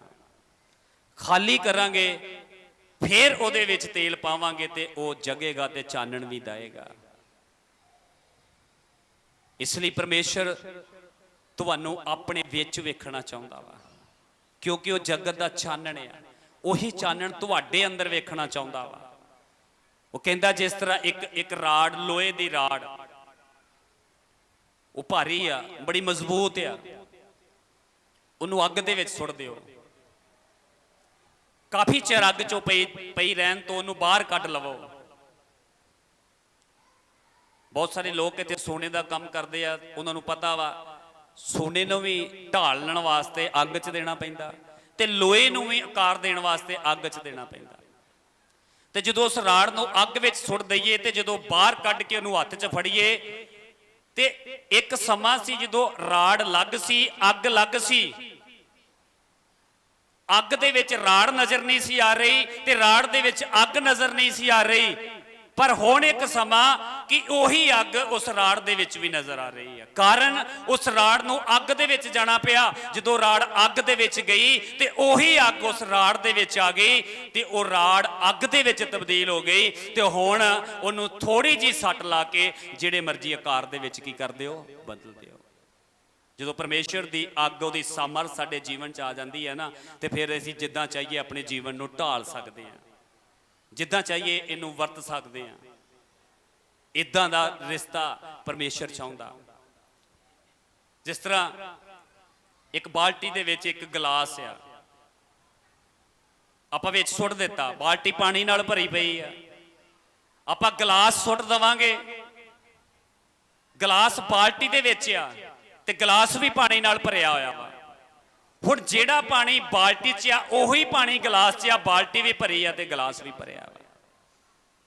ਇਸੇ ਤਰ੍ਹਾਂ ਜਦੋਂ ਅਸੀਂ ਉਸ ਚਾਨਣ ਦੇ ਵਿੱਚ ਆ ਜਾਂਦੇ ਆ ਨਾ, ਤੇ ਉਹ ਚਾਨਣ ਸਾਡੇ 'ਚ ਆ ਜਾਂਦਾ ਵਾ ਤੇ ਅਸੀਂ ਉਸ ਚਾਨਣ ਦੇ ਵਿੱਚ ਆ ਜਾਂਦੇ ਆ। ਫਿਰ ਜਦੋਂ ਕੋਈ ਇਨਸਾਨ ਸਾਨੂੰ ਵੇਖਦਾ ਜਿਵੇਂ ਉਹ ਜਗਤ ਦਾ ਚਾਨਣ ਆ, ਉਹਦੇ ਅੰਦਰ ਚਾਨਣ ਆ, ਉਵੇਂ ਅਸੀਂ ਵੀ ਕੀ ਬਣ ਜਾਂਦੇ ਆ, ਚਾਨਣ ਬਣ ਜਾਂਦੇ ਆ। ਇਹੋ ਜਿਹਾ ਰਿਸ਼ਤਾ ਪਰਮੇਸ਼ਰ ਵੇਖਣਾ ਚਾਹੁੰਦਾ। ਇੱਕ ਅਸੀਂ ਹੋਰ ਪੜਾਂਗੇ ਯੂਹੰਨਾ 8:12, ਉਹਦੀ 8:12 ਅਸੀਂ ਪੜਾਂਗੇ। ਅੱਜ ਸਾਨੂੰ ਜ਼ਰੂਰਤ ਆ ਚਾਨਣ ਦੇ ਨਾਲ ਰਿਸ਼ਤਾ ਲਾਉਣ ਦੀ ਤੇ ਉਹਦੇ ਲਈ ਬੋਲਣ ਦੀ। ਸ਼ੁਰੂਆਤ ਦੇ ਵਿੱਚ ਹਨੇਰਾ ਸੀ ਤੇ ਵਲਟ ਬੋਲਿਆ ਗਿਆ ਕਿ ਹਨੇਰਾ ਚਾਨਣ ਨਾਲੋਂ ਅਲੱਗ ਹੋ ਜੇ। ਅੱਜ ਅਸੀਂ ਬੋਲਣਾ ਵਾ ਪ੍ਰਾਰਥਨਾ ਦੇ ਵਿੱਚ ਕਿ ਹੇ ਹਨੇਰੇ ਦੀ ਆਤਮਾ, ਹੇ ਸ਼ਰਾਪ ਦੀ ਆਤਮਾ, ਹੇ ਪਾਪ ਦੀ ਆਤਮਾ, ਹੇ ਕਮਜ਼ੋਰੀ ਵਿਚਾਰ ਮੂਰਤੀ ਪੂਜਾ ਦੀ ਆਤਮਾ, ਮੇਰੇ ਜੀਵਨ ਤੋਂ ਅਲੱਗ ਹੋ ਜਾ। ਜਦੋਂ ਅਸੀਂ ਪ੍ਰਾਰਥਨਾ ਦੇ ਵਿੱਚ ਬੋਲਾਂਗੇ ਤੇ ਉਹ ਸਾਡੇ ਤੋਂ ਅਲੱਗ ਹੋ ਜਾਏਗੀ, ਹਨੇਰਾ ਸਾਡੇ ਤੋਂ ਅਲੱਗ ਹੋ ਜਾਏਗਾ ਤੇ ਚਾਨਣ ਸਾਡੇ ਅੰਦਰ ਕੀ ਆ ਜਾਵੇਗਾ। ਹਾਂਜੀ। ਉਪਰੰਤ ਯੀਸ਼ੂ ਨੇ ਫਿਰ ਉਹਨਾਂ ਨੂੰ ਆਖਿਆ, ਹਾਂਜੀ, ਕਿ ਜਗਤ ਦਾ ਚਾਨਣ ਮੈਂ ਹਾਂ। ਯੀਸ਼ੂ ਮਸੀਹ ਕਹਿ ਰਿਹਾ ਉਹਨਾਂ ਨੂੰ, ਫਰੀਸੀ ਸਦੂਕੀ ਲੋਕਾਂ ਨੂੰ ਜਿਹੜੇ ਉਹਦੇ ਨਾਲ ਗੱਲਾਂ ਕਰ ਰਹੇ, ਬਹਿਸ ਕਰ ਰਹੇ ਸੀ, ਉਹ ਕਹਿੰਦਾ ਜਗਤ ਦਾ ਚਾਨਣ ਮੈਂ ਹਾਂ। ਜਿਹੜਾ ਮੇਰੇ ਪਿੱਛੇ ਤੁਰਦਾ ਹੈ, ਜਿਹੜਾ ਵੀ ਕੋਈ ਮੇਰੇ ਪਿੱਛੇ ਤੁਰਦਾ ਵਾ, ਹਨੇਰੇ ਵਿੱਚ ਕਦੇ ਨਾ ਚੱਲੇਗਾ। ਉਹ ਹਨੇਰੇ ਵਿੱਚ ਕਦੀ ਨਹੀਂ ਚੱਲੇਗਾ, ਸਗੋਂ ਉਸ ਦੇ ਕੋਲ ਜੀਵਨ ਦਾ ਚਾਨਣ ਹੋਵੇਗਾ। ਸਗੋਂ ਉਹਦੇ ਕੋਲ ਜਿਉਣ ਦਾ ਕੀ ਹੋਵੇਗਾ, ਚਾਨਣ ਹੋਵੇਗਾ। ਯਿਸੂ ਮਸੀਹ ਕਹਿੰਦਾ ਜਿਹੜਾ ਮੇਰੇ ਪਿੱਛੇ ਚੱਲੇਗਾ ਉਹ ਕਦੀ ਵੀ ਹਨੇਰੇ ਵਿੱਚ ਨਹੀਂ ਜਾਵੇਗਾ। ਅੱਜ ਕੀ ਕਰੀਏ ਅਸੀਂ, ਕਿੱਦਾਂ ਖੁਸ਼ ਕਰੀਏ ਸੰਸਾਰ ਦੇ ਲੋਕਾਂ ਨੂੰ? ਉਹ ਕਹਿੰਦੇ ਸਾਡੇ ਨਾਲ ਡੀਜਿਆਂ ਤੇ ਨੱਚੋ, ਉਹ ਕਹਿੰਦੇ ਸਾਡੇ ਨਾਲ ਨਸ਼ਾ ਮौज ਮਸਤੀ ਕਰੋ, ਉਹ ਕਹਿੰਦੇ ਸਾਡੇ ਨਾਲ ਰੀਤੀ ਰਿਵਾਜਾਂ 'ਚ ਸ਼ਾਮਲ ਹੋਵੋ। ਹੁਣ ਸਾਡੀ ਮਜਬੂਰੀ ਬਣ ਗਈ ਕਿ ਯਿਸੂ ਮਸੀਹ ਕਹਿੰਦਾ ਜਿਹੜਾ ਚਾਨਣ ਦੇ ਵਿੱਚ ਆਉਂਦਾ, ਮੈਂ ਚਾਨਣ ਆ, ਜਿਹੜਾ ਚਾਨਣ ਪਿੱਛੇ ਚੱਲੇਗਾ ਉਹ ਹਨੇਰੇ 'ਚ ਨਹੀਂ ਜਾ ਸਕਦਾ। ਹੁਣ ਅਸੀਂ ਉਹਦੇ ਪਿੱਛੇ ਆ। ਤੇ ਉਹਨੇ ਸਾਡੇ ਚੋਂ ਹਨੇਰਾ, ਇਹ ਮੂਰਤੀ ਪੂਜਾ, ਸ਼ਰਾਬ, ਨਸ਼ਾ, ਇਹ ਜਿਹੜੇ ਰੀਤੀ ਰਿਵਾਜ, ਬੰਧਨ, ਜੋ ਵੀ ਕੁਝ ਹੈ ਉਹਨੇ ਸਾਡੇ ਤੋਂ ਕੱਢ ਦਿੱਤਾ ਤੇ ਅਸੀਂ ਹੁਣ ਉਹਦੇ ਪਿੱਛੇ ਚੱਲ ਹੀ ਨਹੀਂ ਸਕਦੇ। ਤੇ ਇਹੋ ਚੀਜ਼ ਲੋਕਾਂ ਨੂੰ ਚੰਗੀ ਨਹੀਂ ਲੱਗਦੀ। ਕੀ ਕਰੀਏ? ਵਸ ਸਾਡੇ ਨਹੀਂ ਆ, ਕਿਉਂਕਿ ਜਗਤ ਦਾ ਚਾਨਣ ਸਾਡੇ ਅੰਦਰ ਆ ਗਿਆ। ਉਹ ਸਵਰਗ ਦਾ ਪਰਮੇਸ਼ਰ ਜਿਹਨੇ ਬਣਾਇਆ, ਰਚਿਆ, ਉਹ ਸਾਡੇ ਅੰਦਰ ਆ ਗਿਆ। ਅੱਜ ਲੋਕਾਂ ਦੀਆਂ ਗਾਲਾਂ ਲੈਣੀਆਂ ਪੈਣੀਆਂ, ਲੋਕਾਂ ਦੇ ਤਾਨੇ ਸੁਣਨੇ ਪੈਣੇ ਆ, ਲੋਕਾਂ ਦੀਆਂ ਗੱਲਾਂ ਗ੍ਰਹਿਣ ਕਰਨੀਆਂ ਪੈਣੀਆਂ ਵਾ। ਕਿਉਂ ਕਰਨੀਆਂ ਪੈਣੀਆਂ ਵਾ? ਕਿ ਉਹ ਚਾਨਣ ਸਾਡੇ ਅੰਦਰ ਆ ਤੇ ਉਹਨਾਂ ਲੋਕਾਂ ਦੀ ਬੁੱਧ ਫੜੀ ਹੋਈ ਆ ਕਿ ਜੇ ਉਹ ਚਾਨਣ ਦੇ ਕੋਲ ਆ ਗਏ ਤੇ ਹਨੇਰੇ ਦੇ ਕੰਮ ਛੱਡਣੇ ਪੈਣੇ ਆ। ਅੱਜ ਉਹਨਾਂ ਨੂੰ ਕਰੰਟ ਪੈਂਦਾ ਵਾ। ਅਸੀਂ ਬੰਦਗੀ ਰਖਾਈ ਪਿੱਛੇ ਜੇ ਤੇ ਸੋਚਿਆ ਤੇ ਸਾਰਿਆਂ ਨੂੰ ਬੁਲਾਵਾਂਗੇ। ਤੰਦੂਰ ਲਾਤਾ, ਹਲਵਾਈ ਲਾਤਾ ਵੀ ਚਲੋ ਭੋਜਨ ਵੀ ਬਣ ਜਾਵੇ। ਸਾਰੇ ਘਰਾਂ 'ਚ ਕਿਹਾ। ਅਸੀਂ ਬੰਦਗੀ ਕਰਨ ਦੇ ਆ, ਉਹ ਬਾਹਰ ਮਜ਼ੇ ਨਾਲ ਲੰਗਰ ਖਾਣ ਦੇ ਆ। ਹਾਲੇਲੂਇਆ। ਲੰਗਰ ਖਾ ਗਏ, ਸਭ ਕੁਝ ਗਰਮ ਗਰਮ ਖਾਦਾ, ਪਰ ਬੰਦਗੀ 'ਚ ਨਹੀਂ ਆਏ। ਜੇ ਪੁੱਛਿਆ ਵੀ ਤੁਸੀਂ ਆਏ ਨਹੀਂ, ਬੁਲਾਇਆ ਸੀ, ਤੁਸੀਂ ਭੋਜਨ ਪਾਣੀ ਵੀ ਛਕ ਲਿਆ ਤੇ ਤੁਸੀਂ ਅੰਦਰ ਨਹੀਂ ਆਏ, ਤੇ ਬਹਾਨੇ ਬਾਹਰ ਹੀ ਸੀ, ਅਸੀਂ ਅੰਦਰ ਰਸ਼ ਸੀ, ਜਗ੍ਹਾ ਨਹੀਂ ਸੀ, ਖਾਲੀ ਸੀ, ਹੋ ਸਕਦਾ ਸੀ। ਪਰ ਕਸੂਰ ਉਹਨਾਂ ਦੇ ਨਹੀਂ, ਗੁੱਸਾ ਸਾਨੂੰ ਵੀ ਆਇਆ। ਉਹਨਾਂ ਨੂੰ ਪਤਾ ਸੀ ਕਿ ਜੇ ਅਸੀਂ ਅੰਦਰ ਚਲੇ ਗਏ ਤੇ ਉੱਥੇ ਅੰਦਰ ਕੌਣ ਸੀ? ਜਗਤ ਦਾ ਚਾਨਣ ਯਿਸੂ ਸੀ। ਤੇ ਉਹਨੂੰ ਪਤਾ ਸੀ ਜੇ ਗਏ ਤੇ ਸਾਡੇ ਜਿਹੜੇ ਅੰਦਰ ਦੇ ਹਨੇਰੇ ਦੇ ਕੰਮ ਆ ਉਹ ਪ੍ਰਗਟ ਹੋ ਜਾਣੇ ਆ। ਹੋ ਸਕਦਾ ਉੱਥੇ ਭੂਤ ਵੀ ਆ ਜੇ, ਹੋ ਸਕਦਾ ਉੱਥੇ ਸਾਨੂੰ ਗੜਬੜ ਵੀ ਹੋ ਜੇ, ਸਾਨੂੰ ਭੱਜਣਾ ਪਵੇ। ਤੇ ਕਿਤੇ ਇਹ ਨਾ ਹੋਵੇ ਇਹਨਾਂ ਦਾ ਯਿਸੂ ਜੇ ਉਹਨੇ ਇਹਨੂੰ ਬਦਲਦਾ ਤੇ ਫੜ ਕੇ ਸਾਨੂੰ ਵੀ ਬਦਲ ਦਵੇ। ਹਾਲੇਲੂਇਆ। ਇਹ ਹੋ ਜਾਂਦਾ, ਇਹ ਹੋ ਜਾਂਦਾ ਵਾ। ਇਹ ਸਾਨੂੰ ਸੁਣਨੀਆਂ ਪੈਂਦੀਆਂ। ਸਾਡੇ ਘਰ 'ਚ ਹੀ ਹੋਇਆ। ਜਦੋਂ ਅਸੀਂ ਆਏ ਸੀ, ਸਾਡੇ ਵੱਡੇ ਭਾਈ ਸਾਹਿਬ ਸੀ ਤੇ ਰਿਸ਼ਤੇਦਾਰਾਂ ਨੇ ਉਹਨਾਂ ਨੂੰ ਕਿਹਾ, ਸਾਡੇ ਬਾਰੇ ਬੋਲਿਆ ਤੇ ਉਹਨਾਂ ਨੇ ਕਿਹਾ ਸੀ ਕਿ ਜਦੋਂ ਅਸੀਂ ਜਾਵਾਂਗੇ ਸਾਡੇ ਬਾਰੇ ਗੱਲ ਕਰਿਓ, ਉਹਨਾਂ ਦੀ ਗੱਲ ਨਾ ਸਾਡੇ ਨਾਲ ਕਰੋ। ਅਸੀਂ ਨਹੀਂ ਜਾ ਸਕਦੇ, ਸਾਨੂੰ ਵੇਖਿਓ, ਅਸੀਂ ਕਦੀ ਜਾਵਾਂਗੇ ਤੇ ਸਹੀ। ਪਰ ਇੱਕ ਦਿਨ ਆਇਆ, ਪ੍ਰਭੂ ਨੇ ਇੱਕ ਨੂੰ ਫੜਿਆ, ਇੱਕ ਨੂੰ ਫੜਿਆ ਉਸ ਪਰਿਵਾਰ 'ਚੋਂ, ਉਹਨੂੰ ਫੜ ਕੇ ਆਪਣੀ ਹਜ਼ੂਰੀ 'ਚ ਲਿਆਂਦਾ। ਇੱਕ ਚਾਨਣ 'ਚ ਆਈ ਤੇ ਅੱਜ ਸਾਰਾ ਪਰਿਵਾਰ ਹੀ ਚਾਨਣ 'ਚ ਆ ਗਿਆ ਯਿਸੂ ਮਸੀਹ ਦੇ ਨਾਮ ਦੇ ਵਿੱਚ। ਇਹ ਆ ਪਰਮੇਸ਼ਵਰ। ਉਹਨੂੰ ਪਤਾ ਜਦੋਂ ਇੱਕ ਜਾਣਾ ਆ ਗਿਆ, ਇੱਥੇ ਗੜਬੜਿਆ। ਅਸੀਂ ਬੁਲਾਇਆ, ਜੇ ਆ ਜਾਂਦੇ ਤੇ ਪਟਾਕਾ ਪੈਣਾ ਹੀ ਪੈਣਾ ਸੀ ਯਿਸੂ ਮਸੀਹ ਦੇ ਨਾਮ ਦੇ ਵਿੱਚ। ਹਾਲੇਲੂਇਆ। ਪਰ ਖੈਰ, ਬੱਕਰੇ ਦੀ ਮਾਂ ਕਿੰਨਾ ਚਿਰ ਖੈਰ ਮਨਾਊ? ਭਜਨ ਪ੍ਰਭੂ ਦਾ ਵਚਨ ਤੇ ਪੂਰਾ ਹੋਣਾ ਵਾ। ਹਾਲੇਲੂਇਆ। ਇਸ ਲਈ ਮੇਰੇ ਕਹਿਣ ਦਾ ਮਤਲਬ ਆ ਕਿ ਤੁਸੀਂ ਕਰਮਾਂ ਵਾਲੇ ਜੇ, ਚਾਨਣ ਦੇ ਵਿੱਚ ਜੇ। ਉਹਨਾਂ ਨੂੰ ਪੁੱਛ ਕੇ ਵੇਖੋ ਜਿਨ੍ਹਾਂ ਦੇ ਘਰ ਲਾਈਟ ਨਹੀਂ ਹੈਗੀ, ਕਿੰਨਾ ਹਨੇਰਾ ਵਾ। ਜਿਨ੍ਹਾਂ ਦੇ ਜੀਵਨ 'ਚ ਘਰ 'ਚ ਬਿਮਾਰੀ ਦਾ ਹਨੇਰਾ, ਪੈਸੇ ਦਾ ਹਨੇਰਾ, ਲੜਾਈ ਝਗੜੇ ਦਾ ਹਨੇਰਾ। ਪਤਾ ਨਹੀਂ 24 ਘੰਟੇ ਕਿਧਰੋਂ ਲੜਾਈ ਛਿੜ ਪੈਣੀ ਹੈ, ਪਤਾ ਨਹੀਂ ਕਿਧਰੋਂ ਬੰਦੇ ਨੇ ਨਸ਼ਾ ਪਾ ਕੇ ਪੀ ਕੇ ਚਾਂਗਰਾ ਮਾਰਦੇ ਆ ਜਾਣਾ ਵਾ, ਪਤਾ ਨਹੀਂ ਕਿਧਰੋਂ ਘਰ ਦੇ ਭਾਂਡੇ ਗਹਿਣੇ ਸੋਨੇ ਹੀ ਵਿਕ ਜਾਣੇ ਆ। ਅੱਜ ਕੱਲ੍ਹ ਇਹੋ ਜਿਹੇ ਨਸ਼ੇ ਚੱਲੇ ਆ। ਇਹ ਸਾਰੇ ਕੀ ਆ? ਹਨੇਰੇ। ਪਰ ਜਿਨ੍ਹਾਂ ਦੀ ਜ਼ਿੰਦਗੀ 'ਚ ਰੀਅਲੀ ਸੱਚਮੁੱਚ ਹੀ ਯਿਸੂ ਆ ਚੁੱਕਾ, ਜਿਹੜੇ ਘਰ ਦੇ ਵਿੱਚ ਪੂਰੀ ਤਰ੍ਹਾਂ ਯਿਸੂ ਆ ਚੁੱਕਾ ਵਾ, ਉਸ ਘਰ ਦੇ ਵਿੱਚੋਂ ਪੂਰੀ ਤਰ੍ਹਾਂ ਹਨੇਰਾ ਖਤਮ ਹੋ ਚੁੱਕਾ ਵਾ ਯਿਸੂ ਮਸੀਹ ਦੇ ਨਾਮ ਦੇ ਵਿੱਚ। ਕਿਉਂਕਿ ਉਹ ਕਿਹਾ, ਜੋ ਮੇਰੇ ਪਿੱਛੇ ਚੱਲੇਗਾ ਉਹ ਕਦੀ ਵੀ ਹਨੇਰੇ ਵਿੱਚ ਨਹੀਂ ਰਵੇਗਾ। ਬਹੁਤ ਸਾਰਾ ਵਚਨ ਆ, ਆਪਾਂ ਇਸ ਹਨੇਰੇ ਦੇ ਚਾਨਣ ਦੇ ਉੱਤੇ ਬੋਲਦੇ ਰਹੀਏ ਤੇ ਮੇਰਾ ਕੱਲ 3 ਦਿਨ ਨਹੀਂ ਮੁੱਕਣਾ। ਪਰ ਮੈਂ ਲਾਸਟ ਇੱਕ ਵਚਨ ਦੱਸ ਕੇ ਬੰਦ ਕਰਾਂਗਾ। ਬਾਈਬਲ ਦੇ ਵਿੱਚ ਬੜੀ ਵਧੀਆ ਇੱਕ ਕਹਾਣੀ ਆ, ਰਸੂਲਾਂ ਦੀ ਕਿਤਾਬ 26 ਦੇ ਵਿੱਚ। ਉਹਦੀ ਜਦੋਂ ਅਸੀਂ 17 ਤੋਂ ਪੜ੍ਹਦੇ ਆ ਨਾ, 26 ਦੇ ਵਿੱਚ ਜਿਹੜਾ ਰੱਬ ਦਾ ਦਾਸ ਪੌਲਸ ਸੀ ਨਾ, ਕੱਲ ਮੈਨੂੰ ਕਿਸੇ ਨੇ ਇੱਕ ਸਵਾਲ ਵੀ ਕੀਤਾ ਕਿ ਇਹ ਜ਼ਰੂਰੀ ਆ ਕਿ ਕਿਸੇ ਦਾ ਅਗੂਆ ਜਿਹੜਾ ਵਾ ਜ਼ਰੂਰੀ ਹੋਣਾ ਚਾਹੀਦਾ। ਮੈਂ ਕਿਹਾ ਵੇਖੋ, ਟੀਚਰ ਤੇ ਹਰ ਇੱਕ ਸਕੂਲ ਕਾਲਜ ਵਿੱਚ ਜ਼ਰੂਰਤ ਆ, ਟੀਚਰ ਹੀ ਪੜ੍ਹਾਊਗਾ ਤੇ ਅਸੀਂ ਪੜ੍ਹਾਂਗੇ। ਪਰ ਮੈਂ ਇੱਕ ਚੀਜ਼ ਜ਼ਰੂਰ ਜਾਣਦਾ ਕਿ ਜੇ ਕੋਈ ਕਿਸੇ ਦੀ ਅਧੀਨਗੀ 'ਚ ਨਹੀਂ ਵੀ ਚੱਲ ਰਿਹਾ, ਜੇ ਕਿਸੇ ਦਾ ਅੱਜ ਕੱਲ੍ਹ ਜਿਸ ਤਰ੍ਹਾਂ ਆਪਾਂ ਕਿਸੇ ਦੇ ਅੰਡਰ 'ਚ ਚੱਲਦੇ ਆ, ਕਿਸੇ ਵੱਡੀ ਮਿਨਿਸਟਰੀ ਨਾਲ ਰਿਲੇਟ ਆ, ਕੋਈ ਨਹੀਂ ਵੀ ਚੱਲ ਰਿਹਾ ਤੇ ਪਵਿੱਤਰ ਬਾਈਬਲ ਦੇ ਵਿੱਚ ਜੇ ਚੇਲਿਆਂ ਦੀ ਸੇਵਕਾਈ ਵੇਖੀਏ, ਪੌਲਸ ਦੀ ਸੇਵਕਾਈ ਵੇਖੀਏ, ਤੇ ਪੌਲਸ ਇੱਕ ਚੀਜ਼ ਕਹਿੰਦਾ ਕਿ ਮੈਂ ਨਾ ਤੇ ਚੇਲਿਆਂ ਕੋਲ ਜਾ ਕੇ ਪੁੱਛਿਆ, ਨਾ ਮੈਂ ਕਿਸੇ ਵੱਲੋਂ ਸਿਖਾਇਆ ਗਿਆ, ਨਾ ਮੈਂ ਕਿਸੇ ਦੀ ਮਦਦ ਲਈ। ਪਵਿੱਤਰ ਆਤਮਾ ਯੀਸ਼ੂ ਮਸੀਹ ਖੁਦ ਮੇਰੇ ਤੇ ਪ੍ਰਗਟ ਹੋਇਆ ਤੇ ਪਵਿੱਤਰ ਆਤਮਾ ਨੇ ਖੁਦ ਮੈਨੂੰ ਪ੍ਰਕਾਸ਼ਨ ਦਿੱਤਾ ਤੇ ਉਹ ਸਭ ਤੋਂ ਵੱਡਾ ਰਸੂਲ ਬਣਿਆ। ਸਭ ਤੋਂ ਵੱਡਾ ਸਾਡਾ ਅਗੁਆ ਕੌਣ ਆ? ਪਵਿੱਤਰ ਆਤਮਾ। ਜਿਹੜੇ ਧਰਤੀ ਦੇ ਅਗੂਏ, ਸਾਡੇ ਪਾਸਟਰ, ਸਾਡੇ ਅਗੂਏ ਆ, ਉਹ ਸਾਨੂੰ ਗਾਈਡਲਾਈਨ ਦਿੰਦੇ ਆ, ਸਾਨੂੰ ਰਸਤਾ ਵਿਖਾਉਂਦੇ ਆ, ਪਰ ਸਾਡੀ ਅਗਵਾਈ ਕੌਣ ਕਰਦਾ ਵਾ? ਪਵਿੱਤਰ ਆਤਮਾ। ਸਭ ਤੋਂ ਵੱਡਾ ਅਗੁਆ ਪਵਿੱਤਰ ਆਤਮਾ ਵਾ। ਤੇ ਉਹ ਪੌਲਸ ਦੱਸ ਰਿਹਾ ਵਾ, ਇੱਕ ਰਾਜੇ ਦੇ ਨਾਲ ਗੱਲ ਕਰ ਰਿਹਾ ਉੱਥੇ। ਉਹ ਕਹਿੰਦਾ ਕਿਵੇਂ ਮੈਂ ਮਸੀਹ ਲੋਕਾਂ ਨਾਲ ਨਫ਼ਰਤ ਕਰਦਾ ਸੀ, ਲੱਭ ਲੱਭ ਕੇ ਮਾਰਦਾ ਸੀ। ਮੈਂ ਸੋਚਦਾ ਸੀ ਮੈਂ ਚਾਨਣ ਦੇ ਵਿੱਚ ਆ, ਪਰ ਮੈਂ ਹਨੇਰੇ ਦੇ ਵਿੱਚ ਸੀ। ਮੈਂ ਪ੍ਰਭੂ ਦੇ ਲੋਕਾਂ ਨੂੰ ਮਾਰਦਾ ਸੀ, ਉਹਨਾਂ ਤੇ ਅਟੈਕ ਕਰਦਾ ਸੀ, ਮੰਦਾ ਬੋਲਦਾ ਸੀ, ਜਿਵੇਂ ਅੱਜ ਦੁਨੀਆ ਦੇ ਉੱਤੇ ਹੋ ਰਿਹਾ ਵਾ। ਉਹ ਕਹਿੰਦਾ ਸਭ ਕੁਝ ਮੇਰੇ 'ਚ ਸੀ ਤੇ ਇੱਕ ਦਿਨ ਮੈਂ ਦਮਿਸ਼ਕ ਤੋਂ ਜਾ ਰਿਹਾ ਸੀ, ਰਸਤੇ 'ਚ ਮੇਰਾ ਕਾਊਂਟਰ ਕਿਹਦੇ ਨਾਲ? ਯੀਸ਼ੂ ਨਾਲ ਹੋ ਗਿਆ। ਜਦੋਂ ਬੰਦਾ ਪ੍ਰਭੂ ਦੀ ਹਜ਼ੂਰੀ 'ਚ ਚਾਨਣ ਕੋਲ ਆ ਜਾਂਦਾ ਤੇ ਉਹਦਾ ਅਕਾਊਂਟਰ ਹੋਣਾ ਹੀ ਹੋਣਾ ਵਾ, ਕਿਉਂਕਿ ਚਾਨਣ ਦੇ ਵਿੱਚ ਆਣ ਕੇ ਹਨੇਰਾ ਛੁਪਿਆ ਨਹੀਂ ਰਹਿ ਸਕਦਾ। ਜਾਂ ਤੇ ਭੱਜੂ ਤੇ ਜੇ ਖੜੂ ਤੇ ਫਿਰ ਗੜਬੜ ਬਦਲੂ। ਉਹਦਾ ਜਦੋਂ ਅਕਾਊਂਟਰ ਹੋਇਆ ਤੇ ਲਿਖਿਆ ਮੈਂ ਘੋੜੇ ਤੋਂ ਡਿੱਗਿਆ, ਇੱਕ ਤੇਜ਼ ਲਾਈਟ ਮੇਰੇ ਅੱਖਾਂ ਤੇ ਪਈ ਤੇ ਇੱਕ ਆਵਾਜ਼ ਆਈ ਕਿ ਸੌਲਸ ਸੌਲਸ ਤੂੰ ਮੈਨੂੰ ਕਿਉਂ ਸਤਾਉਣਾ ਵਾ? तो उन्हें कहा प्रभु कौन आ? उन्हें कहा मैं यीशु हाँ जिन्हों तू सता रहा वा। वो सारी गलबात दसन तो बाद जो उन्होंने दे नाल गल्लां कर रहा वा, असी 26 ਦੀ 17 तो पढ़ दईए, खोलिए ते मैं तुहानू इस कौम अते पराइयां कौमां तो बचावांगा। इत्थे परमेश्वर उहदे नाल एनकाउंटर करन तो बाद की ਅੱਜ ਜਿਸ ਤਰ੍ਹਾਂ ਮੈਂ ਬਹੁਤ ਸਾਰੇ ਲੋਕਾਂ ਦੇ ਕਮੈਂਟਸ ਬੁੱਕਾਂ ਦੀਆਂ ਗੱਲਾਂ ਸੁਣਦਾ ਕਿ ਭਾਈ ਤੈਨੂੰ ਕੀ ਹੋ ਗਿਆ, ਚੰਗਾ ਭਲਾ ਬੰਦਾ ਸੀ ਤੂੰ, ਕਿਹੜੇ ਕੰਮ 'ਚ ਪਿਆ ਵਾ। ਅੱਜ ਜਦੋਂ ਅਸੀਂ ਪ੍ਰਚਾਰ ਕਰਦੇ ਆ ਲੋਕ ਸਾਡੇ ਨਾਲ ਨਫ਼ਰਤ ਕਰਦੇ ਆ, ਸਾਡੇ 'ਚ ਬੜੇ ਮਾੜਾ ਚੰਗਾ ਬੋਲਦੇ ਆ।